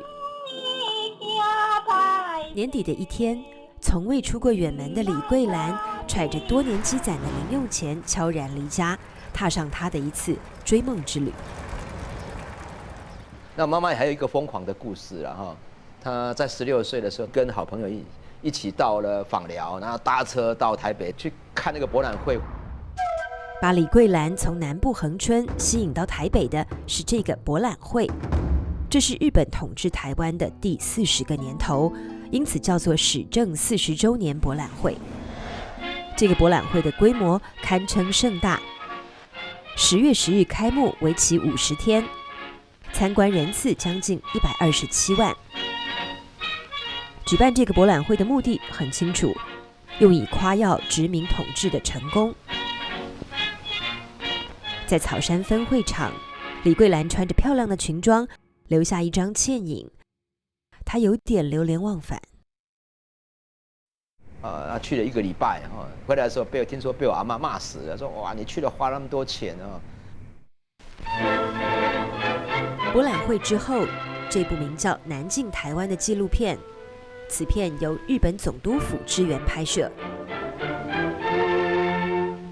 定位为南进国策宣传片，将日本统治台湾40年的经济建设成果从各方面加以展现。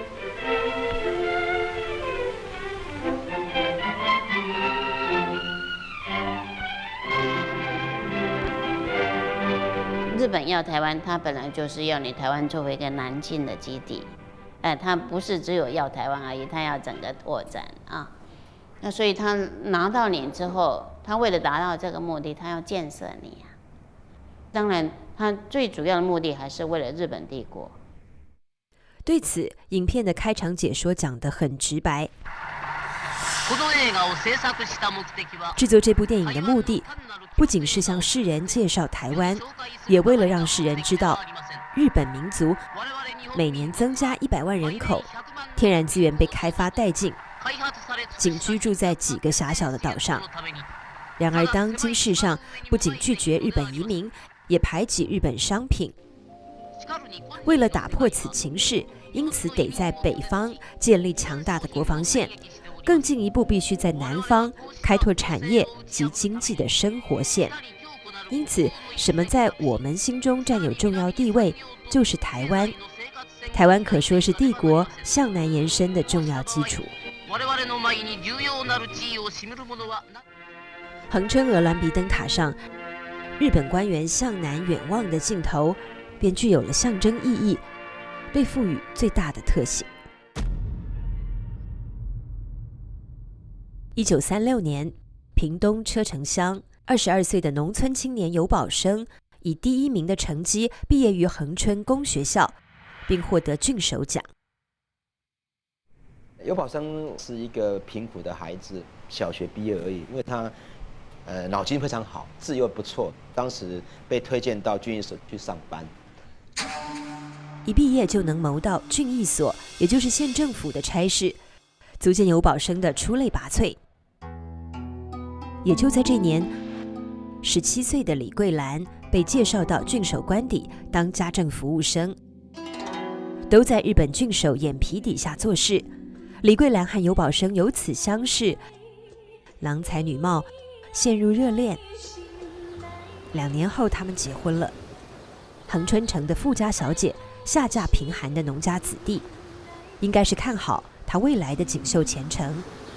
那是一对年轻人的幸福时光。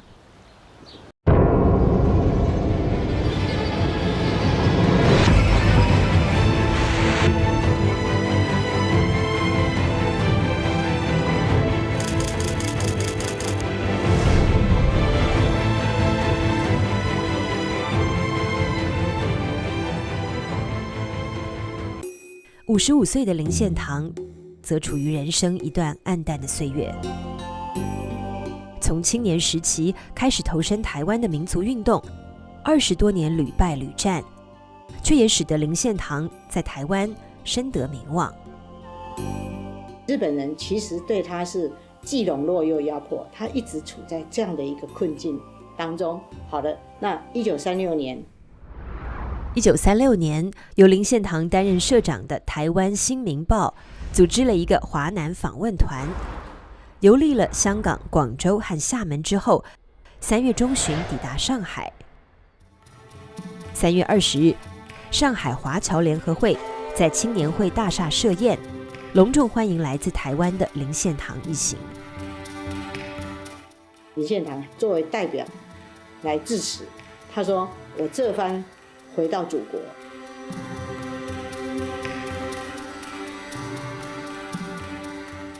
那么这一句话传回台湾，那就不得了了。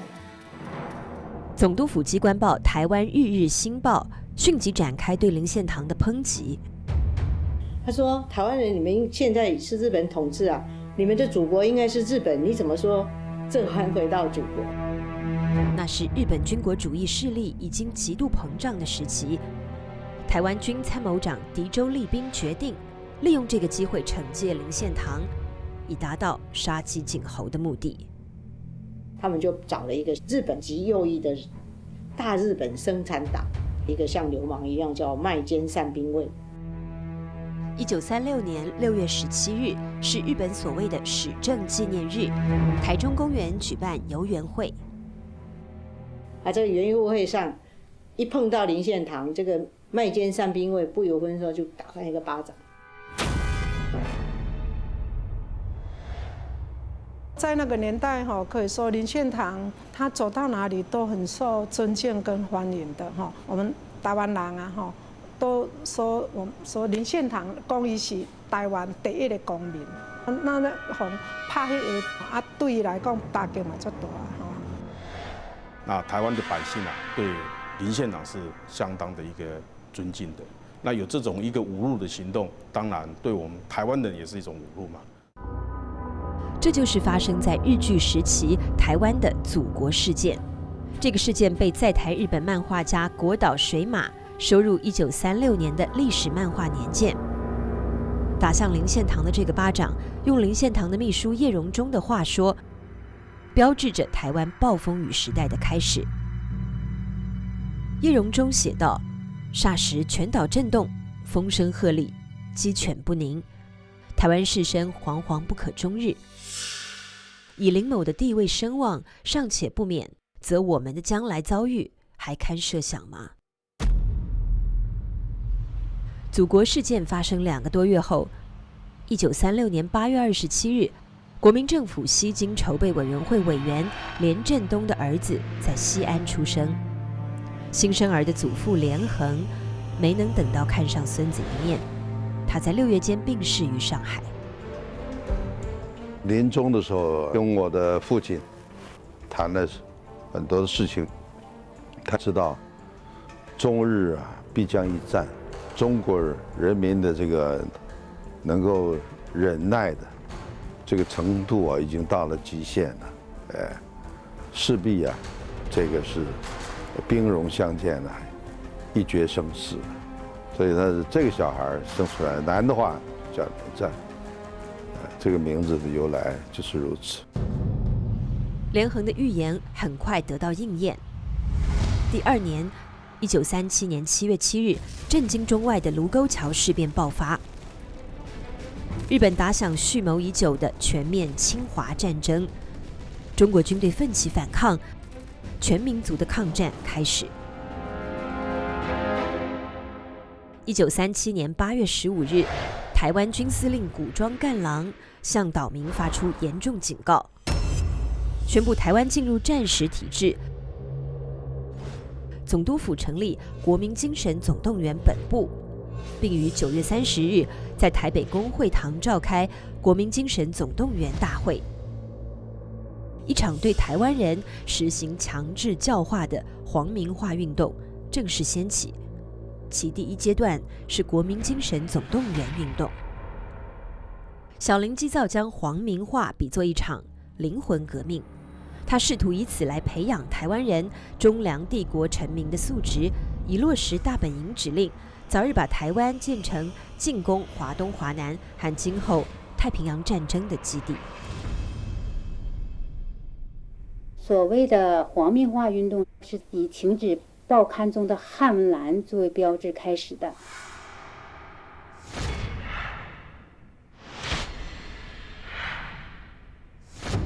皇民化运动第一个方面就是国语运动，所谓的国语运动就是让台湾人来说日语、讲日语，同时呢禁止在那个学校中这个汉语课的这个讲授，这样就达到了一个去中国化的目的。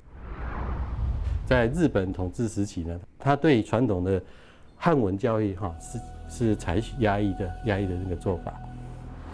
但是当时台湾人社会对汉文还是非常重视，所以当时台湾人对于日文的学习，所谓的国语普及率其实一直停留在20%几，那推动了40年才20%几，但是皇民化以后呢，到1941年左右的统计呢，可能已经超过70%以上的台湾的儿童是接受那个日语教育的。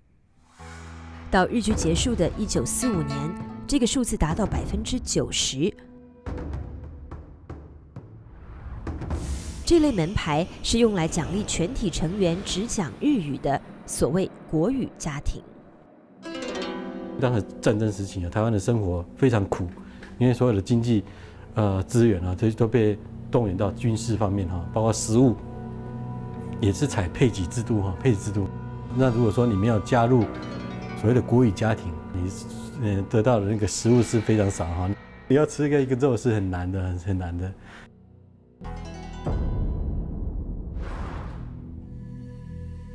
皇民化被要求渗透至岛民生活的每一个细节，于是汉民族各方面的生活习俗面临被革除的命运。从1937年7月开始，陆续对台湾戏剧实行严格限制，台湾民众喜欢的歌仔戏被禁演，取而代之的是这种皇民剧或皇风剧。1938年11月5日，小林基造在台湾总督府正厅颁布日本神道教的神功大麻以及神功力，宗教改造运动开始了。这是皇民化运动的一项重大内容。所谓的宗教改造呢，就是说以日本的神道教来代替我们中国传统的各种宗教，泯灭台湾人对中华民族这个传统宗教的一个信仰。台湾汉民建房屋，无论是闽南合院还是客家围屋，大致都依照原乡习俗，将祖先和神灵供奉在屋子的中央部位，叫做公妈厅，又称为正厅。宗教改造运动的第一个动作是正厅改造，标准的正厅样式被强行规范成这样。老祖宗也被皇民化了，九泉之下不知该作何想。原乡的神祇没有了，取而代之的是这尊天照大神。阿玛提拉斯欧米伽米，天照大神，日本人的天照大神，每个家都要供奉。你若咧拜神明这是个民间的这文化袂使讲啊拜甲讲什么咧王爷咧妈祖就是甲因的宗教较同款。台湾人的保护神自身难保了。台南七甲代天府的这尊李府千岁王爷遭遇了一次劫难。日本人因为因要实施这个皇民政策，要要求着咱这个台湾人来祭拜因的天照大神，所以将这个民间的神像拢集体去伫这个赤山龙湖岩遐要来火化。因阵咱李府千岁嘛去用请去伫遐要准备火化。庆幸的是，赤山龙湖岩的住持樊山法师是七甲人。伊伫这个火堆中间发现着咱的李府千岁，所以将咱的李府千岁偷偷甲请起来藏的，甲佮送倒来，互咱本增加。李府千岁未被焚毁，但火焰中的其他神灵就没有这么幸运了。中国神灵遭难之日，却是日本神社兴盛之时。日据50年，日本官方在台湾共兴建神社68座，其中38座在皇民化时期建成。按一街庄一神社的远大计划，整个台湾的神社则超过了200座，成为台湾各地的社会教化中心。1940年2月11日，总督府宣布所谓恩准台湾人改用日本式姓名，从而在台湾掀起改姓名运动。中国人对姓氏非常重视嘛，行不改名，坐不改姓嘛。但总务长官森冈二郎给出的理由是，本岛土地已是帝国完全的领土，作为台湾本岛人，也必须在实质上和形式上都与日本内地人毫无相异之处。用日本姓氏，你的待遇就跟日本人一样嘛，如果是你不愿意改也可以，你就变成2等国民了，因为日本人是1等国民嘛，不同的待遇嘛，所以有的就开始改。于是就出现了这些隐藏着中国式智慧的日本姓氏：雷姓改为羽田，张姓改为宫长，钟姓改为金钟，吕姓改成宫下。台湾新民报记者黄州干脆将自己的名字改成吴黄州也。苗栗后龙望族蔡家则将蔡姓改为丰田。他叫蔡志堪，早年随父亲到日本经商，曾经相当富有，而且身怀特殊使命。1955年，国民党中央党史委员会认定，在1927年冒着生命危险从日本皇宫秘密抄写出田中奏折的功臣就是蔡志堪。欲征服世界，必先征服中国；欲征服中国，必先征服满蒙。田中奏折是日本武力侵华的总方针。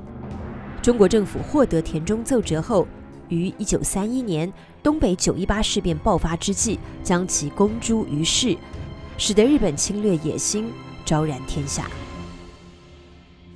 蔡志堪的命运也因此而转变，不仅被日本政府关押，巨额财产也被没收，变得一贫如洗，最后回到苗栗后龙老家。这是蔡志堪在日本期间亲笔写的家史。1943年决定改蔡姓为丰田的时候，再度重抄。他告诉家族后人，祖先本居于河南光州固始县，明末清初从河南举家迁徙到福建省泉州府晋江县丰田。22世祖作为郑成功的先锋官，来到台湾南部。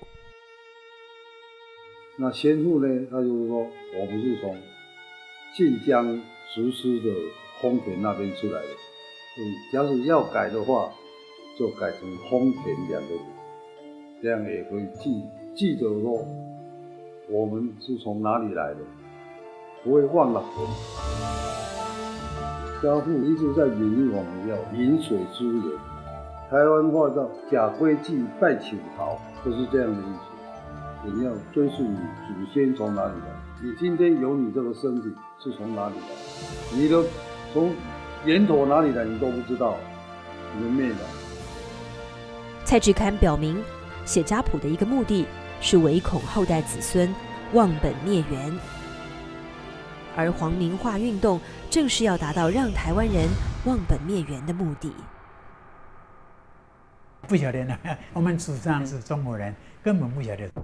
像我们这一代呢，从小的时候就你灌输啊，你是日本人。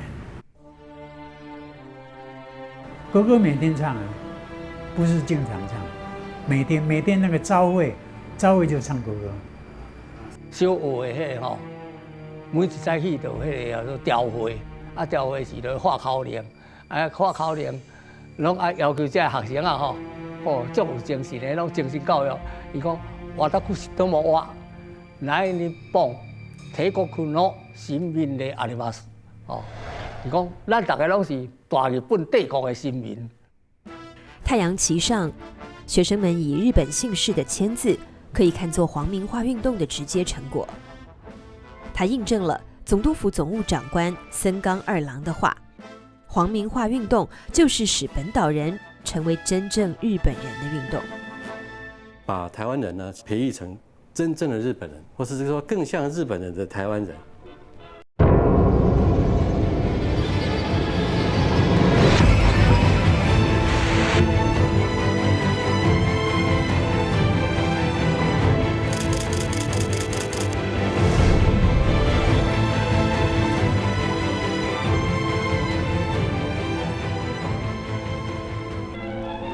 这是被日本殖民当局称为皇民化运动最成功的典范——秦行报国青年队。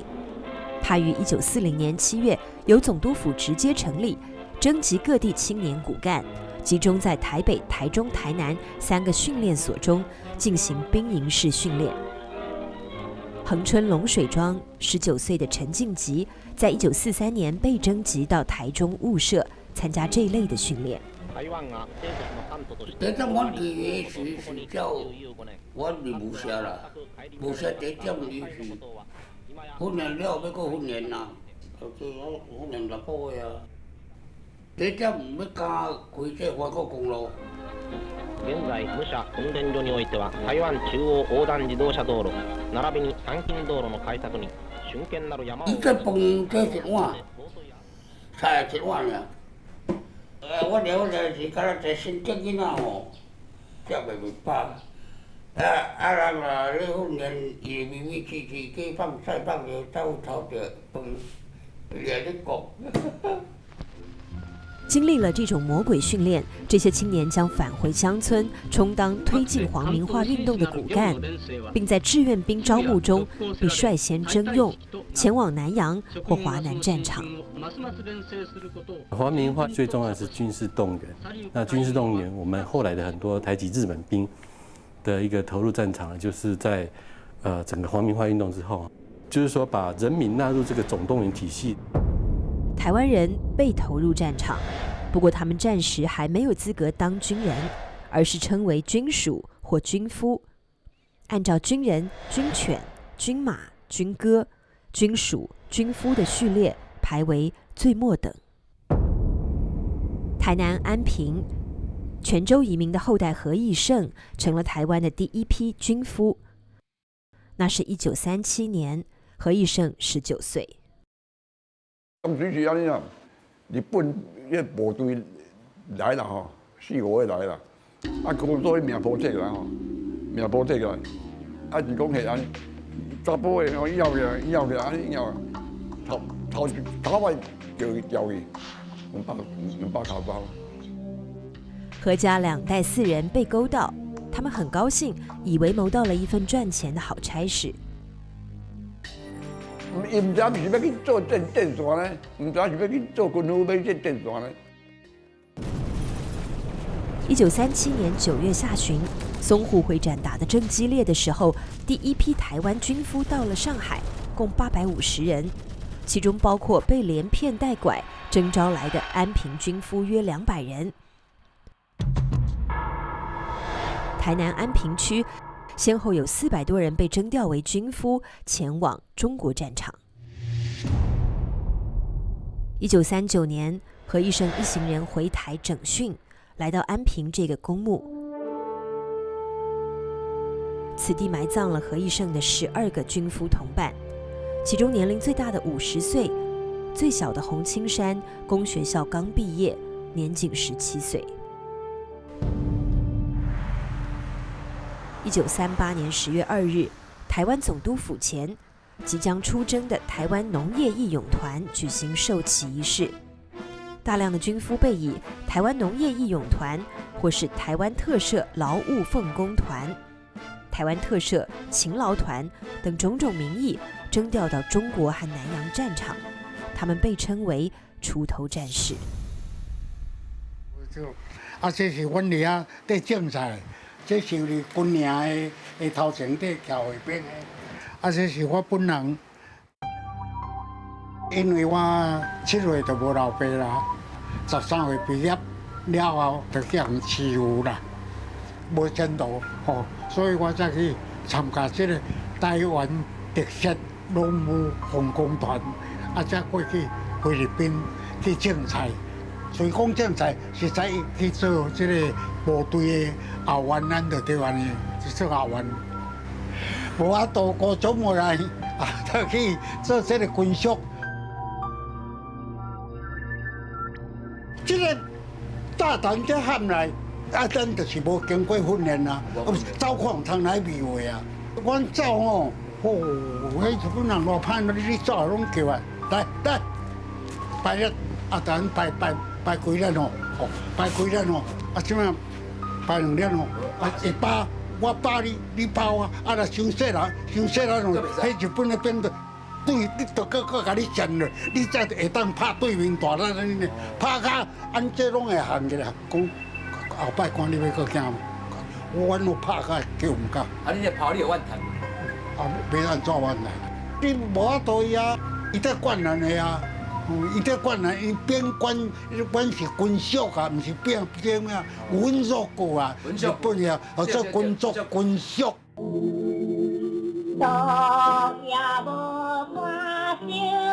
在黄春林当了军夫前往南洋的1941年，脍炙人口的爱情歌曲《望春风》被重新填写日语歌词，改成了日本军歌《大地在召唤》，成为最热门的征兵歌曲。从1938到1945年，恒春这座工会堂已不知经历过多少回这种军夫撞别的场面。恒春军夫的这些照片是李桂兰的丈夫游保生传下来的。在军营所，他的工作是庶务课，是从事这种有关兵役啦、有关总务啦、事务这些事情，是很重要，而且是很机密的。很受郡守重用的游保生，在1941年闯了个大祸。事情的起因其实很小，跟台北的这所学校有关。1941年，16岁的谢天主幸运地考取了台北的拓南工业学校。这座学校堪称一流，被称为开拓南洋的人才养成所。毕业不久后，当了军夫，前往印尼巴厘岛。他的拓南同学数百人也先后去了那里。我伫南洋巴厘拍棒，迄个中间石边啊，甲迄个袂行哦。迄死伤率水平啊较低啊，嘛骗着臭臭话嘅，就是一颗人嘛是碰甲像有遐大就是剩遐骨头啊伫遐啦。谢天主的服役单位是巴厘岛第2警备部队医务部，职务是医务助手。这个身份使他必须定期接触一批特殊的女性，给她们检查身体。贵人女哦，有哦，有贵人女哦，有6个迄个韩国人，韩国查某。资料显示，2战期间被日本强征或诱骗充当军妓，也就是所谓慰安妇的中国大陆与韩国女性各有20万。台湾有这样悲惨命运的人群吗？敢咱台湾去？哦，有那6个，迄6个查某拢是迄个。外国听无？日本人咧先去好福啊！你敢知影是台湾什么所在的人？敢了解？我敢若了解一因名，伊个艺名，算朱某名。朱某名。台北，迄个板桥的。哦，啊，看到迄是感觉哎呦，哦，煞想着故乡讲哦，会想着故乡啊。想着做咩？你敢知影这6个慰安妇吼？台湾这6个慰安妇吼，伊的生死啥你敢知影？唔知吼。这6个台籍慰安妇的生死下落，谢天主不知道，恐怕也永远没人知道。根据相关学者统计2次大战期间，台湾被迫充当慰安妇的女性达3000人左右。战后，她们隐藏在社会底层，痛苦度日。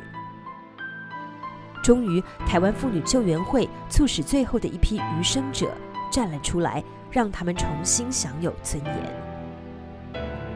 你山你战争呢？你战争抬死一个人，甲抬死只狗遐的咧。食啥饭，倒脚甲阮噗噗哩上，也无互阮食饭安尼，也甲阮早餐安尼。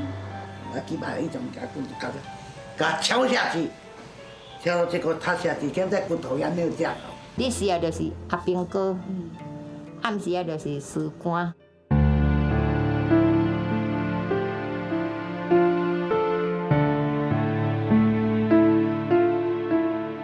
他们当年在受害的时候，年纪都还非常的小，像这位原住民蔡芳美阿嬷，她那时候才13岁，到营区里面去帮日本军人打扫、洗衣服、煮饭，可是被强暴及被迫提供性服务。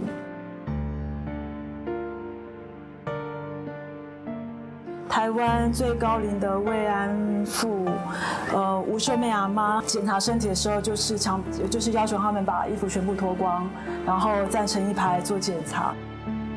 在那个天窗上爬满了其他的日本士兵，你可以看他的眼睛，其实往上一打开，就是看到其他士兵的这个脸庞，所以这段记忆一直是阿嬷非常不堪的一段回忆。这是我们另外一位在卖椰子的陈桃阿嬷，她也曾经试图要自杀，喝消毒水自杀，可是没有成功。那回到台湾之后，她的婚姻也是一样是不顺遂的，然后也没有办法生育孩子。其实阿嬷一直有很大的心愿，是如果有一天她能够念书做一个老师，那当然这也一直只能是一个梦想。这是卢奶奶阿嬷，前夫是因为她的身份后来离开她。这是阿嬷的珍藏的一个镜子，这是在她之前前夫送她的，后来这镜子破碎，她就用她的方式把这镜子这样再贴补起来。然后这是黄阿桃阿嬷，我们都称呼她是大桃阿嬷。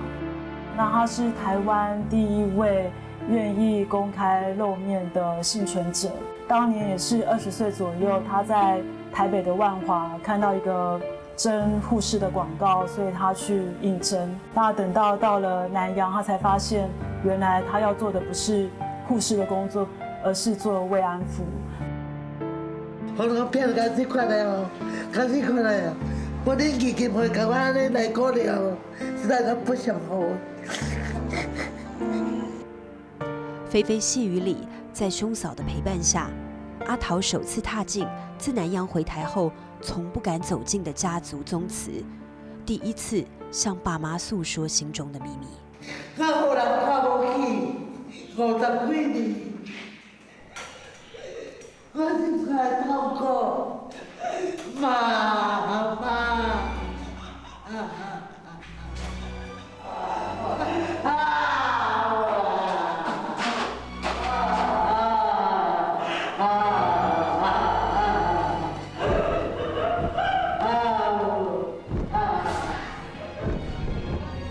慰安妇，我们在台湾称为阿嬷，他们出来之后，最重要的目标就是觉得日本政府应该对这件事情有一个正式的道歉跟赔偿。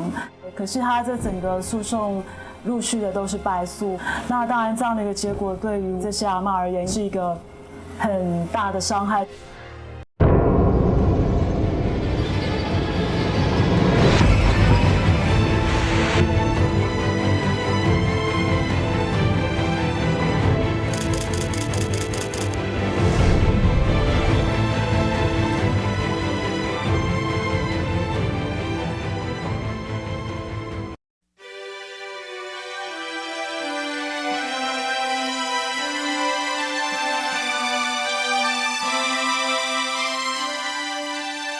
与这些灵肉被摧残的女性相比，宜兰县苏澳镇南澳乡的泰雅少女沙央，则被卷入另外一种命运黑洞。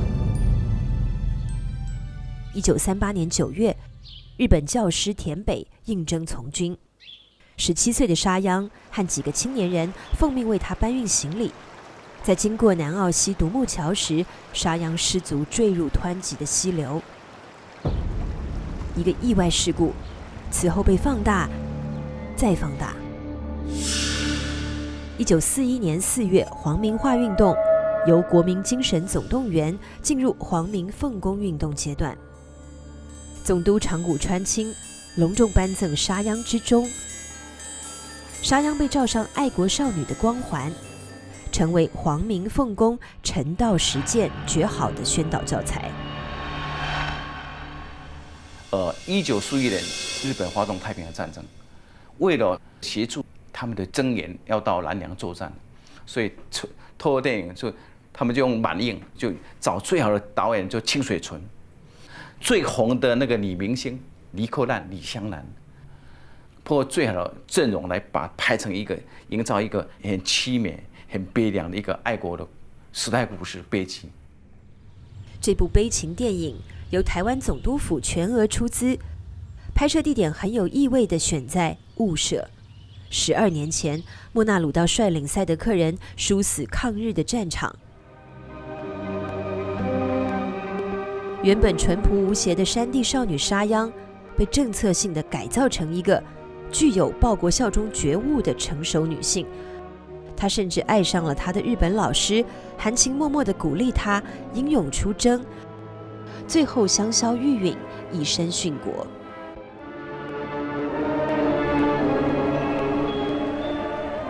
这个片子在1943年就开始全台湾放映，在学校像校歌一样，天天放这个阿拉西呼基猫，就一天到晚就放这首歌给他们听啊，几乎台湾人大大小小都是几乎能够耳熟能详，几乎可以倒背如流。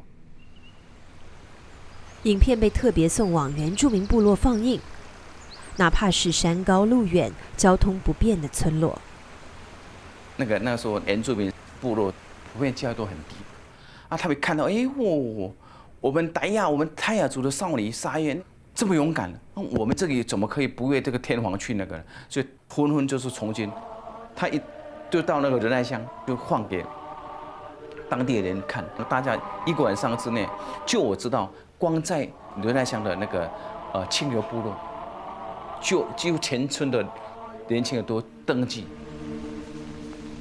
雾社仁爱乡青年许明贵参加了这部电影的拍摄。他说，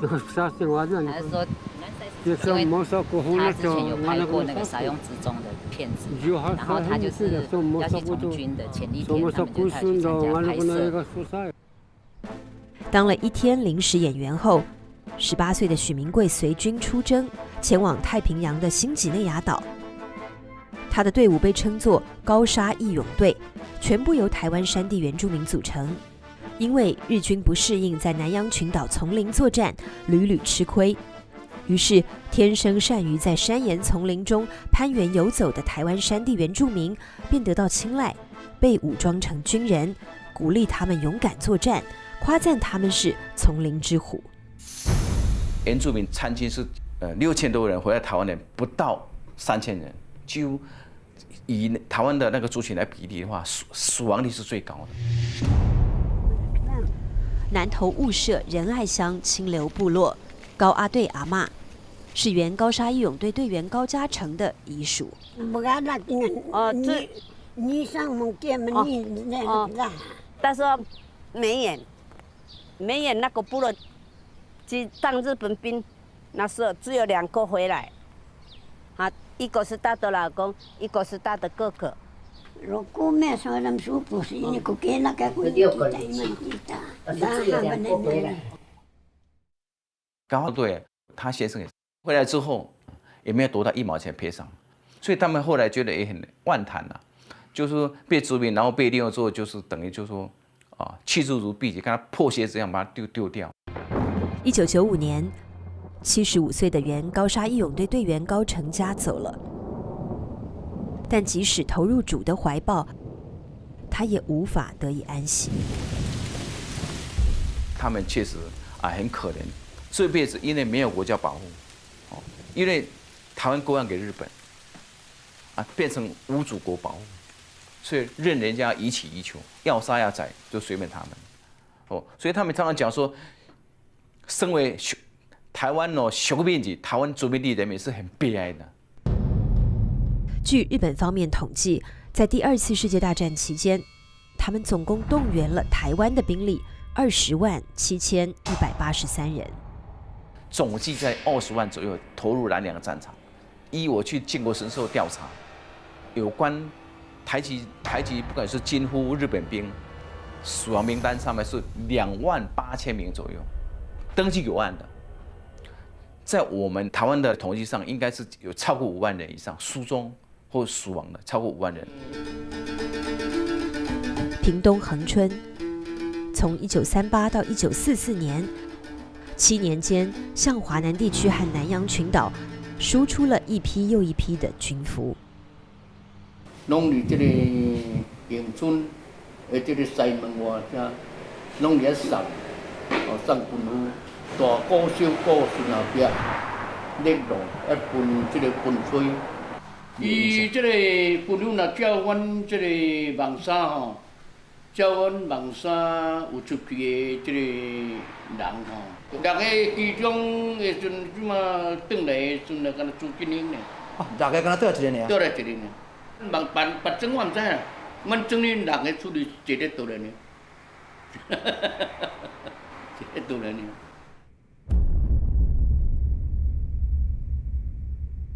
我的老爸，这个蔡清，就本调去做军夫。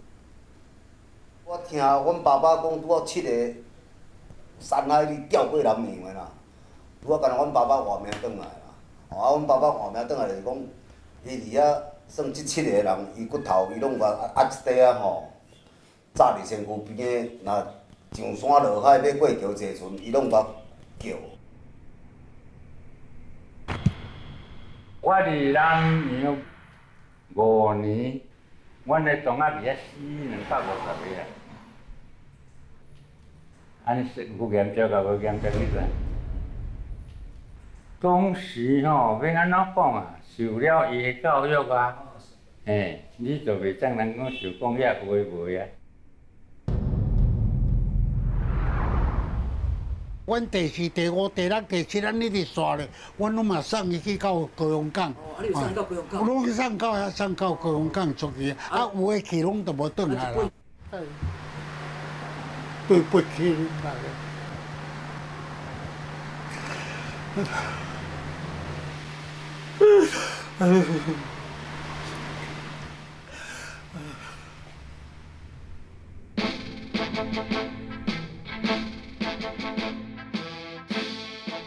1938年恒春军夫出征和送行的这批照片，尘封了70年之后，在尤保生的妻子李桂兰家中被发现。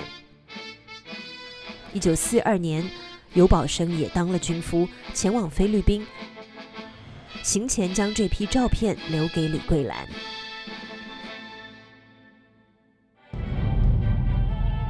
在期盼丈夫归来的日子里，李桂兰午夜无伴守灯下，带着女儿过着艰难的战时生活。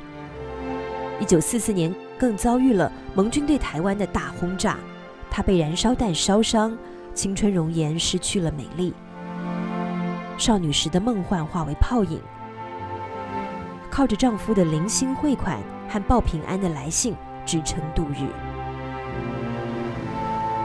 去到南洋的时候，他经常有来信的，因为感情不错，他也惦记着我那个女儿也怎么样啊，状况怎么样啊。到了台湾光复以后，就没有消息。尤保生没有了消息，怀抱中的女儿长大了，结婚了，尤保生还是没消息。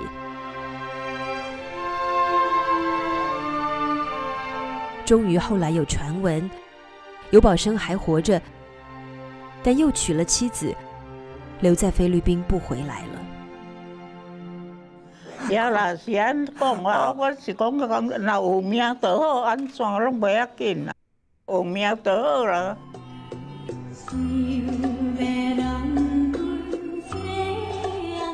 1988年，在与尤宝生分别43年后，李桂兰得到确切消息，尤宝生战死于南洋。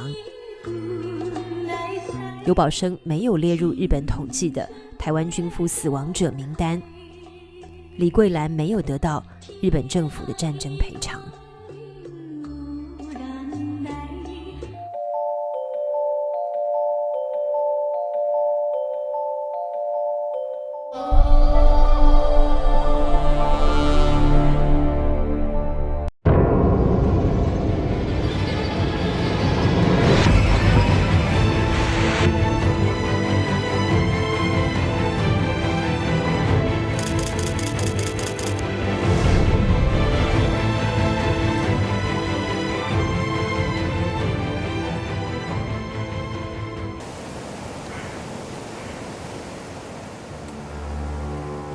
1944年，中国远征军上尉军官林正亨赴缅甸作战前夕，拍下了这张戎装照。他是台湾雾峰林家第8代传人。林朝栋呢，我这个曾祖父啊，就他死在上海，死的时候他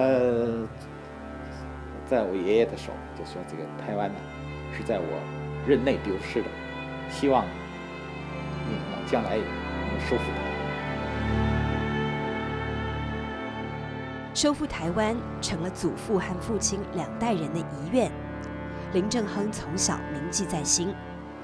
抗战爆发，林正亨舍弃他从小热爱的美术，报考南京中央陆军军官学校。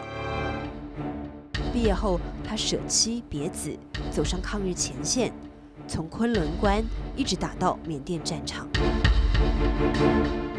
1945年，在与日军的一次搏杀中，他身中16处刀伤，血肉模糊的身躯躺倒在血海尸山的疆场。在中国的抗日战争中，有数以万计像林正亨这样的台湾志士，辗转奔赴大陆，投身抗日救亡的前线。当时我们想，那怎么样才可以？ 把这个台湾的民众从日本人的统治下解放出来啊！一定要有台湾的抗日的力量啊，要跟祖国的抗战力量结合起来，我们才可以打胜这个日本，才有办法恢复台湾。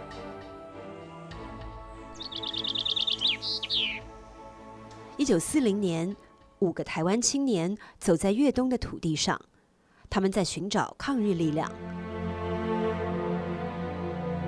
为首的一位名叫萧道印，是台北帝国大学的毕业生。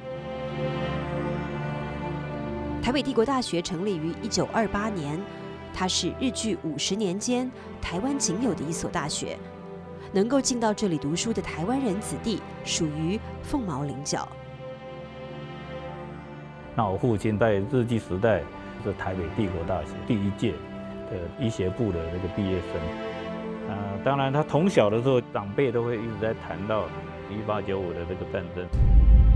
在1895年那场战争中，萧道印的祖父萧光明是抗日义军首领，父亲和伯父战死在屏东嘉东乡这座萧家大院内。所以他从小灌输到就是说，我们还是中国人，我们是受这个日本帝国主义的这个侵略和占领的。 所以他一直在想，是说，包括从高雄中学啊，那个时候就已经跟很多的好朋友筹划的，要怎么样回到大陆来参加抗战，然后后来也认识了这个钟和明。钟和明又名钟浩东，当时是台北高等学校学生，他与萧道印同乡，也是屏东6堆客家子弟。 在台北医院当护士的蒋碧玉加入了他们的行列。他的养父是台湾民族运动先驱蒋渭水。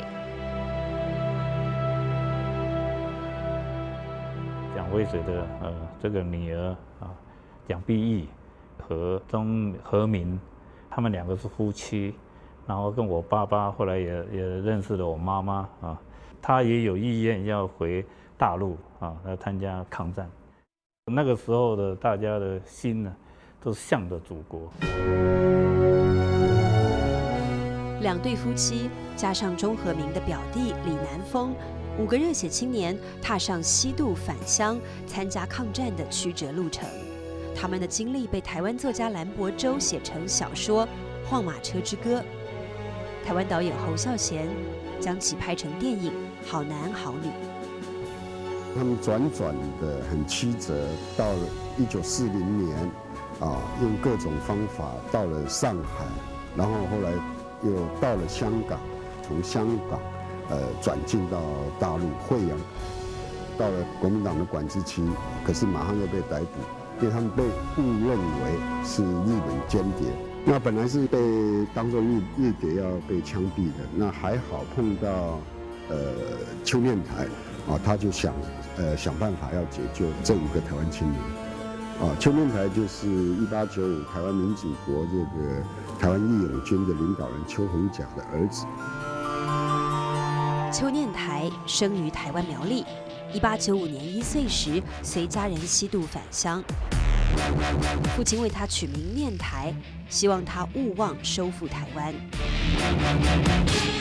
1931年918事变后，邱念台即投身抗日。1938年组建东区服务队，在广东罗浮山一带进行抗日游击战。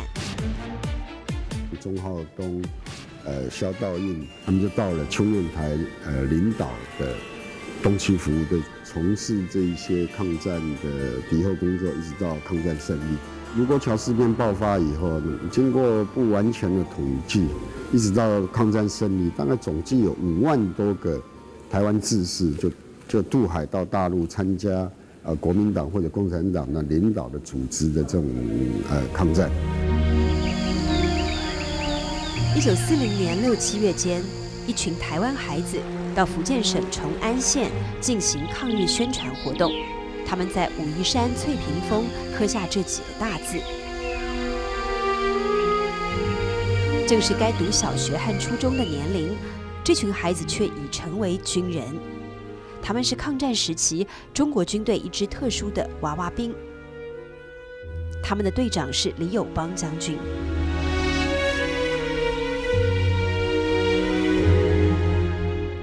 1906年，李友邦出生在这座泸州李宅，他是泸州李氏来台第5代。李友邦16岁那年考入台北师范学校，期间加入蒋渭水创办的文化协会，接受了反对日本殖民统治的思想启蒙，从而走上抗日道路。1924年3月，李友邦突然从学校消失。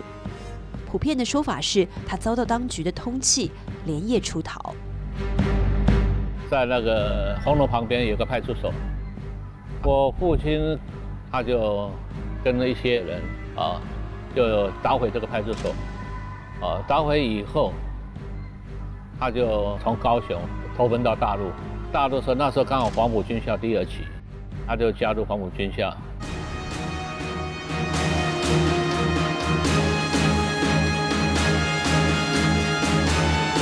1937年抗战爆发。1938年11月，李友邦从浙江金华来到福建崇安，这里有一个台民垦殖所，集中了从福建沿海地区被迁移来的560多名台湾人。李友邦向他们做了抗日演讲，希望把他们组织起来，成立一支台湾抗日义勇军。李友邦的主张得到了国民党、闽浙2省大员的支持，共产党方面则暗中协助。周恩来在金华对此做了具体指示，而李友邦的秘书张一之就是一位没暴露身份的共产党员。这首歌曲唱出了台湾义勇队的成立宗旨，词作者是张一之。他还请了解放军游击队之歌的作者贺绿汀为之谱曲。解放的先锋队，要把日后记住祖国，要把它在台湾的苗族。1939年2月22日，台湾义勇队和台湾少年团在浙江金华9方巷这座房子内成立。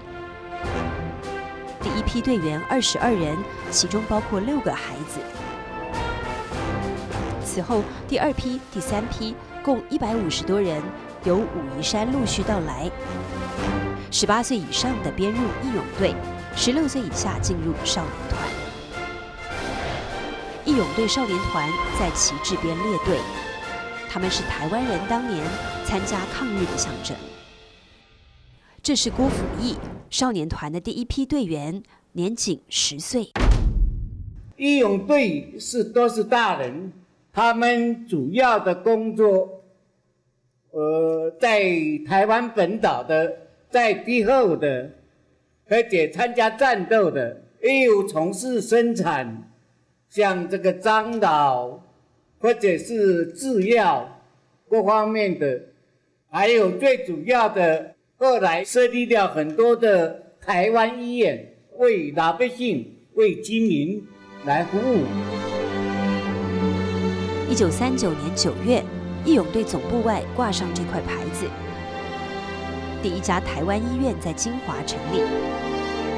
之后，义勇队又陆续在浙江的衢州、兰溪以及福建建阳成立另外3家医院。台湾医院医术精良，收费低廉，广受抗日军民欢迎。那么少年团的工作是以文艺的各种方式来鼓吹抗日，到处写标，办壁报，那么唱歌、演街头剧，慰劳伤兵慰劳前线的将士反正抗战的工作，我们都一一的进行。当年的郭辅义是少年团演剧的主角，拥有不少粉丝。郭辅义他演话剧台湾小主人他是主角，他表演得很好，所以我们那时候就跟2、3位同学讲说，还是我们来参加义勇队好吗？郭辅义的一场演出，让泉州孩子曾海涛加入了少年团，从此变成了台湾人。福建闽侯这座乡村老宅，住着一位当年少年团的歌舞明星，她是一位台湾医生的女儿，在襁褓中被父母抱回故乡福州。1941年10岁时，跟小哥哥一起参加了少年团。跳舞、唱歌我经常。我那个时候我去上了黄河大合唱、松花江上，好多。在少年团孩子们的心目中，李友邦将军是严厉的队长，也是他们慈祥的父亲。李友邦原先抱定台湾不光复、终身不娶的主意。一个出身于杭州大户人家的女游击队员，也曾发誓抗战不胜利，终身不嫁。但命中机缘让2人改变了初衷。因为母亲当时她是有加入游击队，加入游击队，然后跟我父亲就这样接近了。1941年，李友邦和严秀峰结为夫妻，成就了一段抗战佳话。他们牵手走过10年风霜雪雨路。1942年，浙赣会战爆发，金华沦陷。李友邦率义勇队南撤到福建龙岩，在军事委员会政治部直接领导下，主要从事对敌政治工作。随着抗日形势发展，义勇队被扩编为义勇总队，李友邦升任总队长。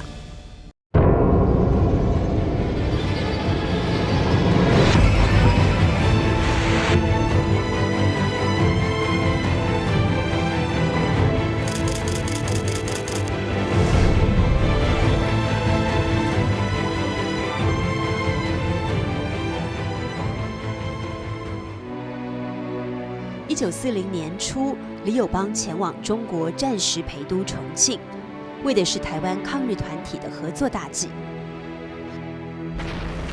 遭受着日本狂轰滥炸的这座山城，汇集了近100位台湾志士，他们成立了多个抗日团体，但力量单薄，组织涣散。抵达重庆的李友邦与谢南光、刘启光会面，于1940年3月共同成立台湾革命团体联合会。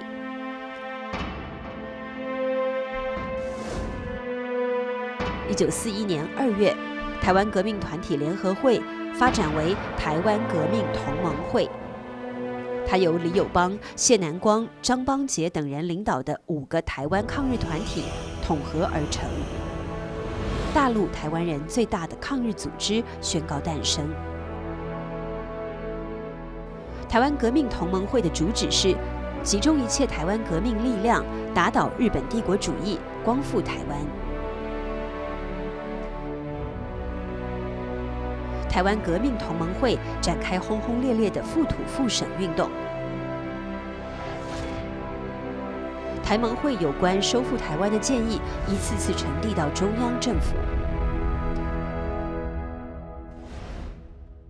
台湾原属我国所有，台湾民族即系中华民族，乃被倭寇强横占领，则我政府应视为沦陷区域，力图克复，以卫国人。书写“抗战必胜”这4个字的时候，国民政府主席林森70多岁了。这位辛亥革命元老的生命时光有10年在台湾度过。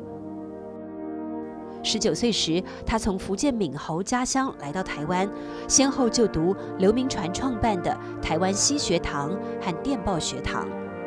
27岁，他参加乙未抗日，是刘永福黑旗军地雷队的技术干部。在担任国民政府主席的12年间，他最重要的一次讲话是在珍珠港事件爆发的第2天。1941年12月8日，日军偷袭珍珠港，挑起了太平洋战争。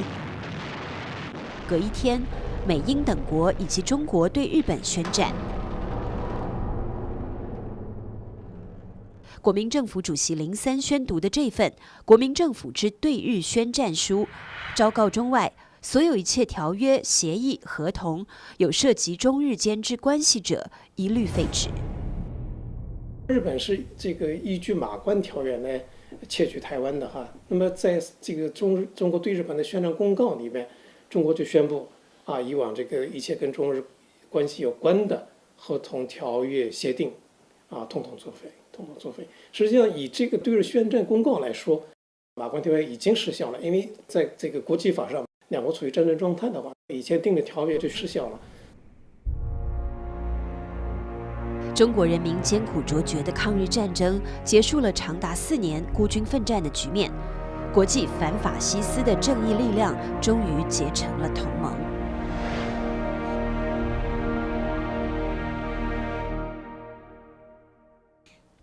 1943年11月，中国国民党直属台湾党部由漳州迁往福建战时省会永安城外的这座古堡。一群台湾人在古堡大门悬挂上一副对联：“光复台湾，振兴中华。”他们将这座清代建筑取名为复兴堡。台湾党部于1943年3月在漳州成立。当年在台湾第一个加入中国同盟会的翁俊明医师，被蒋介石任命为台湾党部主任委员。台湾党部致力于培植台籍人士，收集日军在台情报，发展台湾抗日组织。1943年11月间，翁俊明在漳州寓所疑遭日本特务投毒暗杀。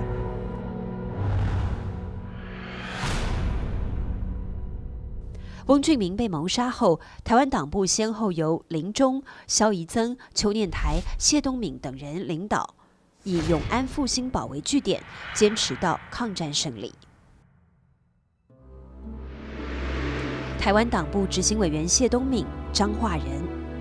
他晚年回忆说，民国14年4月，我从台湾迂回前往上海升学，是因为不愿接受日本帝国统治，而归返祖国怀抱。那时我心里发誓，只要日本统治台湾，我就不回宝岛家乡。谢东闵一行人住复兴堡不久，万里之外的埃及首都开罗传来令人振奋的消息。1943年11月22日到26日，中国、美国、英国3国首脑举行开罗会议。之前，中国领导人从来没有出国参加过任何的国际会议哈。那么开罗会议应该说是中国第一次参加一个国际峰会，是中国有史以来的第一遭吧。会议发布了中美英3国联合公报及开罗宣言。开罗宣言对于这个台湾问题做出了非常明确的规定那么他是这样表述的，就是日本窃取于中国的领土，例如东北、台湾、澎湖，战后必须归还中国，这样是一个非常清楚的表述那么开罗宣言是对台湾回归中国又是一个加纳一道国际保障一个国际承诺。开罗会议之后，收复台湾已成定局，中国政府正式启动接收台湾的筹备工作。1944年4月17日，马关条约签订49周年的日子，国防最高委员会中央设计局所辖的台湾调查委员会成立了。这是中国政府为收复台湾而设立的专门机构。行政院秘书长陈仪被任命为主任委员。时年61岁的陈仪是浙江绍兴人，曾2度留学日本，并娶日本女子为妻。1935年，在福建省主席任上，曾应邀率团赴台，参观始政40周年博览会，对台湾做过实地考察，是个日本通、台湾通。台调会委员共11人，其中包括台籍5人，他们是黄朝琴、游弥坚、邱念台、谢南光、李友邦。台湾调查委员会的主要任务是调查台湾现状，设计接收台湾方略，培养接收台湾的各种专业人才。在人员和资金都非常紧促的条件下，台调会艰难地征集资料，对日本统治下台湾的政治、经济、社会民生、远景司法等各方面做出详尽调查。这是台调会为中央训练团所开办的台湾行政干部训练班编印的参考资料。这个训练班于1944年12月25日开课，为期4个月，学员118人，包括连振东等5位台湾学员。1944年10月，中央警官学校开办台湾远警干部讲习班，隔年改在福建办班，共培训各级警务人员900多名。各类接收人员培训班在福建乃至光复初期的台湾大量举办。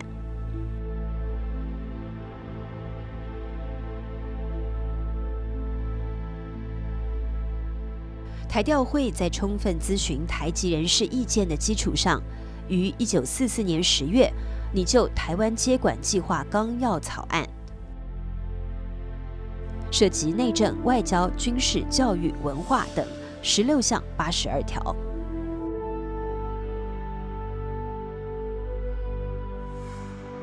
1945年3月，草案经蒋介石审定，正式形成台湾接管计划纲要。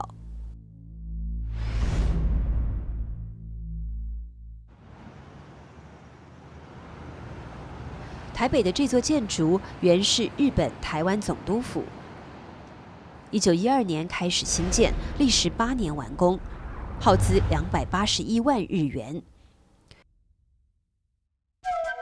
1944年12月30日，陆军大将安藤利吉被任命为第19任，也是最后一任台湾总督。安藤利吉上任2天后，1945年新年到来，台湾开始全面征兵。被视为次等国民的台湾人，在当兵方面终于获得了与日本人平等的权利。当局把这鼓吹为台湾人的荣誉之门。日本已将台湾600万人完全卷入所谓大东亚圣战的总力战体制。整个台湾社会皇民圣战的气焰已被煽动到极致，但这却是日本殖民统治崩溃前的落日余晖，是日据台湾50年的末世图景。在台南某日本炮队服役的台湾原住民青年段在义当了逃兵。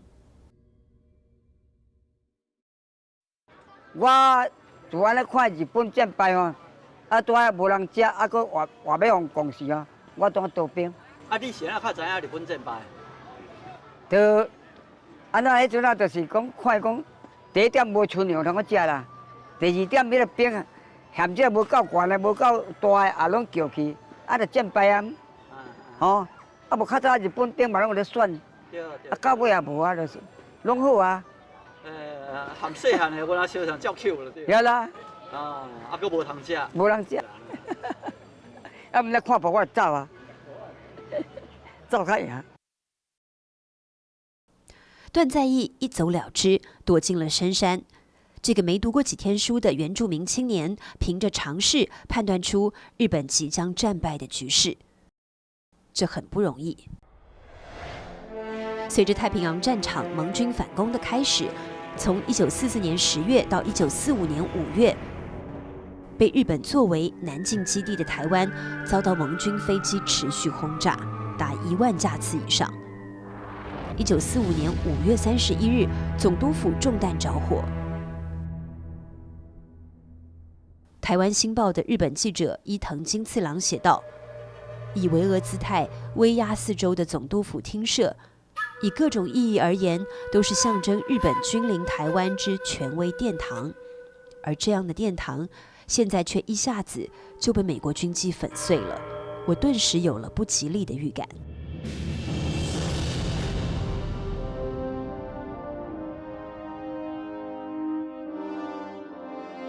1945年7月17日到8月2日，美英苏三国首脑在柏林郊外波茨坦举行会议。中美英三国不久后又加上苏联，签订了波茨坦宣言。波茨坦公告重申开罗宣言所约束的条件必须实施。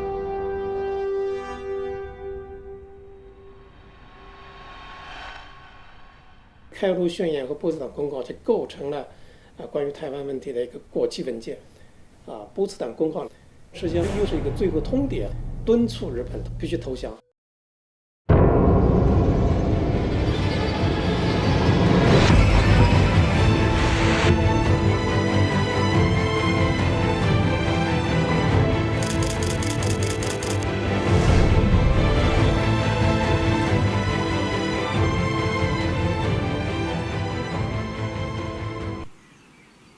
台北228和平纪念公园，当时称为新公园，是台北放送局的所在地。1945年8月15日，这里聚满了人群。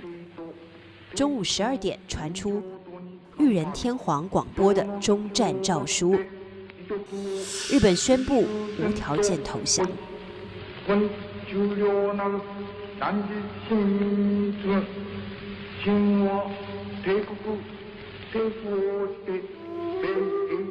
整个日本顿时陷入一片哀鸣之中。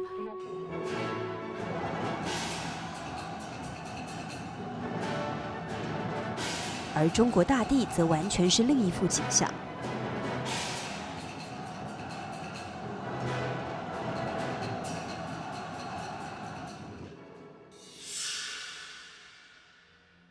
8月15日晴，日本投降。台南医生作家吴兴荣当天习惯性地用日文写下这篇日记。第二天，吴兴荣的日记改用纯中文书写了。这天早晨，他漱口洗脸后，即献香祖灵神佛，然后同友人驱车外出，各脱衣装，跳下溪中，洗落10年来的战尘及50年来的苦旱。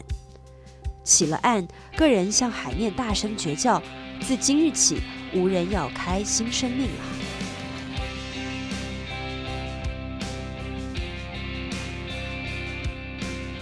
台湾义勇队完成了抗日使命。闽西龙岩地方人士欢送总队长李友邦、严秀峰伉俪荣返台湾。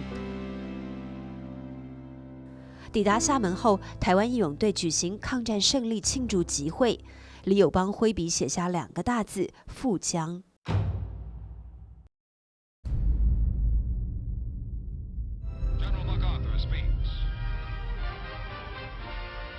1945年9月2日，日本东京湾，美国海军密苏里号战舰上，中美英苏等9国代表接受日本投降。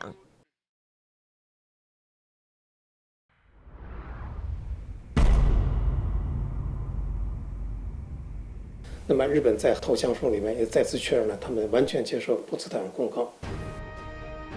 1945年9月9日9点，中国战区日军投降签字仪式在南京黄埔路中央军校礼堂举行。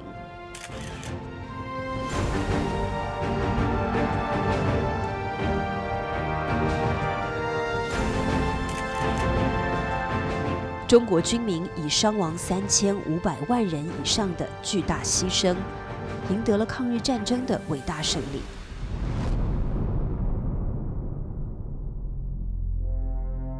中国政府收复台湾及澎湖列岛的计划终于进入实施阶段。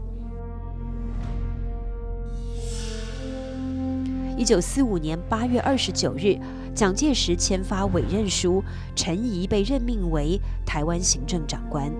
9月1日，台湾行政长官公署在重庆成立。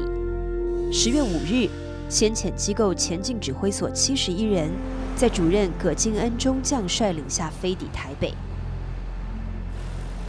10月6日，今天的台北宾馆，当年的总督官邸挂上了前进指挥所的牌子。下午2点，前进指挥所主任葛敬恩率全体官兵举行第一次升旗仪式，在这根旗杆上飘扬了50年的太阳旗，终于被青天白日满地红的国旗取代。日本是8月15号投降，正式的受降典礼是10月25号，这里面真空了70几天。那么70几天，台湾的大部分的几百万的人，都几乎是在废墟之中等待新的政权。那么他们对祖国的一个，在那个时代里最纯真的表达，是在废墟之中架起的国旗。那么千言万语还不如一个画面。那我想的是一般老百姓的共同的心理。这幅对联当时贴在大稻埕著名的天马茶房店门外。这份《民报》是战后台湾人创办的第一份民营中文报纸。在日本投降后的仅仅几10天内，《民报》等3份报纸、14种杂志、3家通讯社就蜂拥而出。商店、酒家，各行各业都纷纷打出庆祝光复的旗号。作家杨云平发表文章。事实上，日本统治台湾的最大成绩，就是造成许多的儿童和青年忘记了他们的母语。杨云平呼吁夺还我们的语言。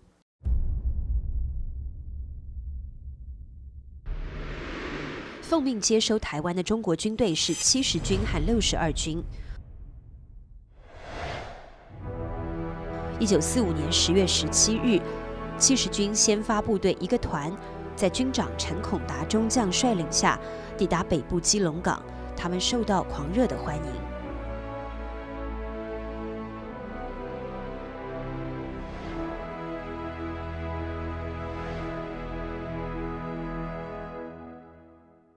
10月24日下午，台湾省行政长官兼警备总司令陈仪由上海飞抵台北松山机场，数万民众夹道欢迎。陈仪在机场发表履新第一声，他说：“我今日来台湾是要做一个台湾的服务员，不是要来做所谓官的。”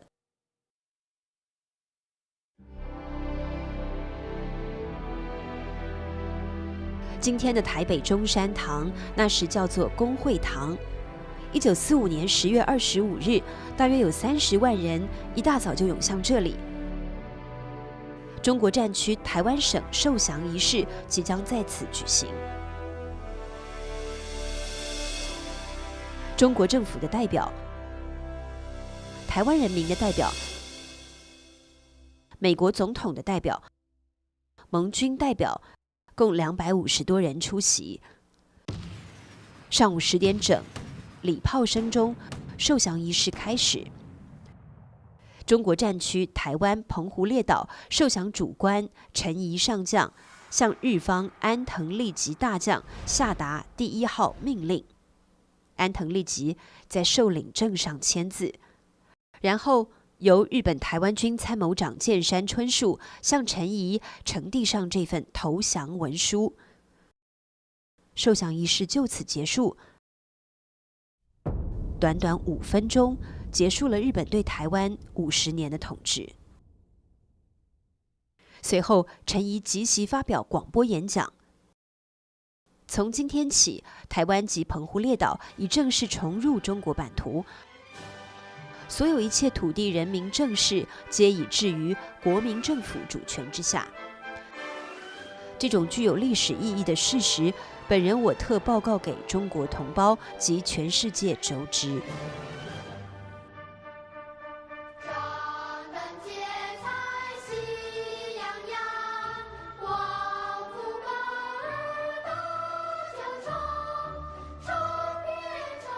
宝岛崇光，10月25日这个历史性的日子，在1946年被明定为台湾光复节。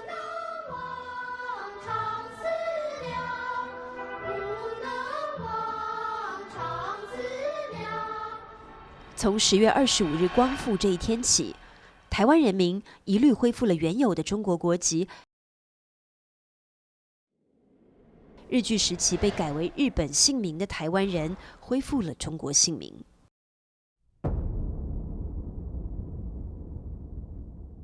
在缅甸战场身中16处刀伤的林正亨，从死人堆里爬了出来，活了下来。台湾光复了，他用已经半残废的手艰难握笔，给在台湾的母亲写了这封信。台湾的收复，父亲生平的遗志可算达到了。要是有之，一定大效于九泉。我的残废不算什么，国家能获得胜利强盛，故乡同胞能获光明和自由，我个人粉身碎骨也是值得。亲母亲不要为我的残废而悲伤，应该为家族的光荣来欢笑。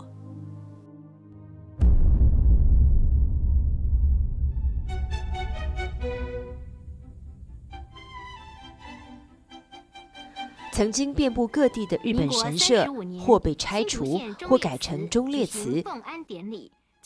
新竹县忠烈祠是台湾光复后，在1946年改造完成的第一座忠烈祠。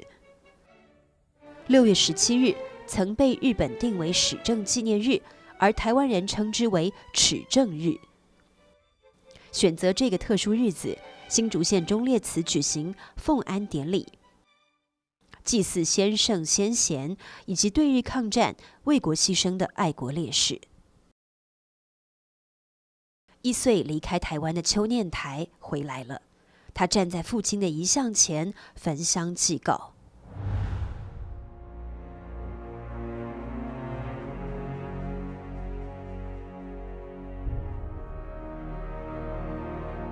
从神社到忠烈祠，外观依旧，但已乾坤挪移，侍奉着台湾的抗日英烈。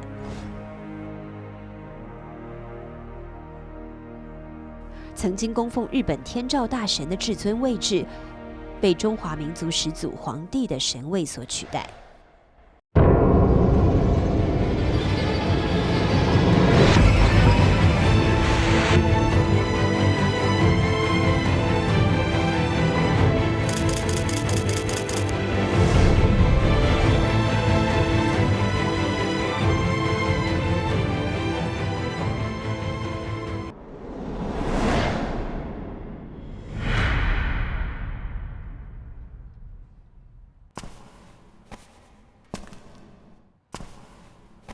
一个光复年代的过来人，他的脚步已不知多少回踏入这座见证历史变迁的建筑。1946年，作为台湾省监察委员邱念台的秘书，林宪参加了台湾光复致敬团。那一年，回到台湾的邱念台察觉到本外省人情感之疏隔，为紧速弥补裂缝，沟通两岸政情，邱念台于是想组建一个台湾光复谢恩团，到祖国去表示我们的心意。所以邱先生就找林献堂先生帮忙。林献堂先生听了邱先生的话以后，他也非常的赞成，就这样就把台湾地方上有名望的人，可以代表各地方的民众的人组织起来了。新竹北埔，1895年，抗日英烈江少祖的姨父子江振香，应邱念台邀请加入了谢恩团。时任台北瑞芳镇长的矿业巨子李建兴加入了谢恩团。1940年，李建兴5兄弟以及他们的瑞三矿业员工200多人被日本当局以通谋中国、密图叛乱的罪名逮捕。李建兴的3弟和长婿等20多人遭酷刑惨死，而被判12年徒刑的李建兴，直至日本投降后才得以脱离牢笼。台中市资深文化人叶荣忠被林献堂选入谢恩团，他是日据时期台湾民族运动的一名干将，并长期担任林献堂的秘书。这是个负载着广泛民意的团队，以林献堂为首，邱念台担任顾问，团名最后确定为台湾光复致敬团。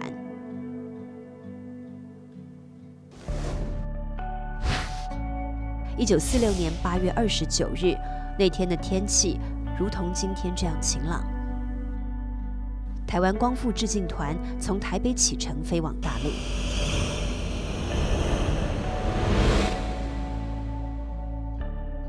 到达南京的第2天，8月31日上午，致敬团一行15人来到紫金山拜谒中山陵。我们台湾光复致敬团有3个主要的目标任务，一个是到南京去祭谒中山陵，中山先生要振兴中华啊，就是一个新生会把光复台湾也是当做一个很重要的一个任务啊。现在台湾光复了，我们也应该到南京去向他致敬。第二就是在这个抗战的这个期间呢，我们大陆这个民众还有军队死伤了很多，抗战牺牲这么大，我们台湾才可以光复恢复到祖国怀抱里面来。所以我们呢也是应该到那边去，向大陆的这个人民，向全国死难的同胞还有他那个遗属表示这个谢意。为此，致敬团和台湾民众为大陆抗日阵亡将士遗属募集捐款5000万元。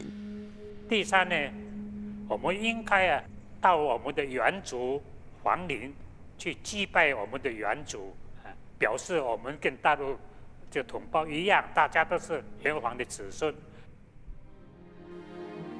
黄帝陵坐落在陕西省黄陵县乔山之巅，世称天下第一陵。5000年前的轩辕皇帝是炎黄子孙共同尊奉的人文始祖。祭拜皇陵、认祖归宗是台湾光复致敬团的3大宗旨之一。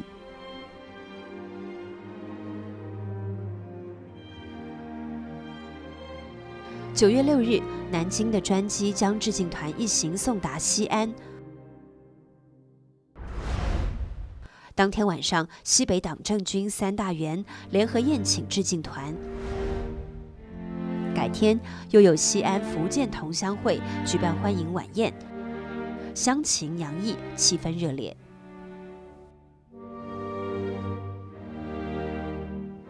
叶荣中保留下这些精美的请柬，从中可看到致敬团抵达大陆后所到之处无不受到隆重欢迎，还热情款待。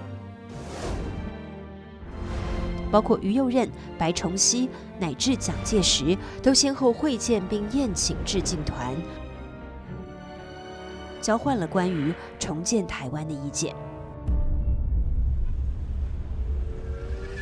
1946年9月11日，陕西省政府特别派列车高规格的护送台湾光复致敬团前往叶林，但是连天的阴雨使道路受阻，他们最终未能到达目的地，停滞在距黄陵100公里的耀县。9月12日下午2点，耀县古塔下的中山中学体育场，台湾光复致敬团一行以及当地士绅、学校师生共600多人肃立于此，设坛虔诚遥祭，奉告台湾已经光复，650万子孙重归祖国怀抱之心情。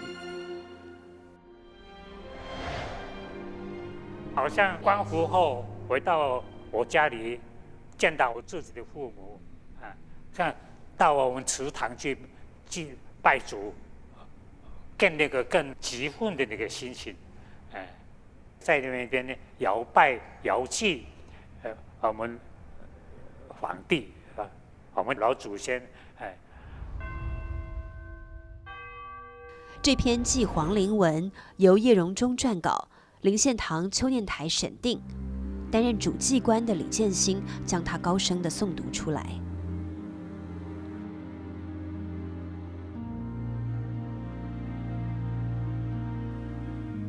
60年后，2006年，88岁的林献率台湾光复致敬团的后人，终于来到黄陵，实现了致敬团前辈未了的心愿。他们将当年那篇祭皇陵文镌刻成碑，树立于皇陵之内。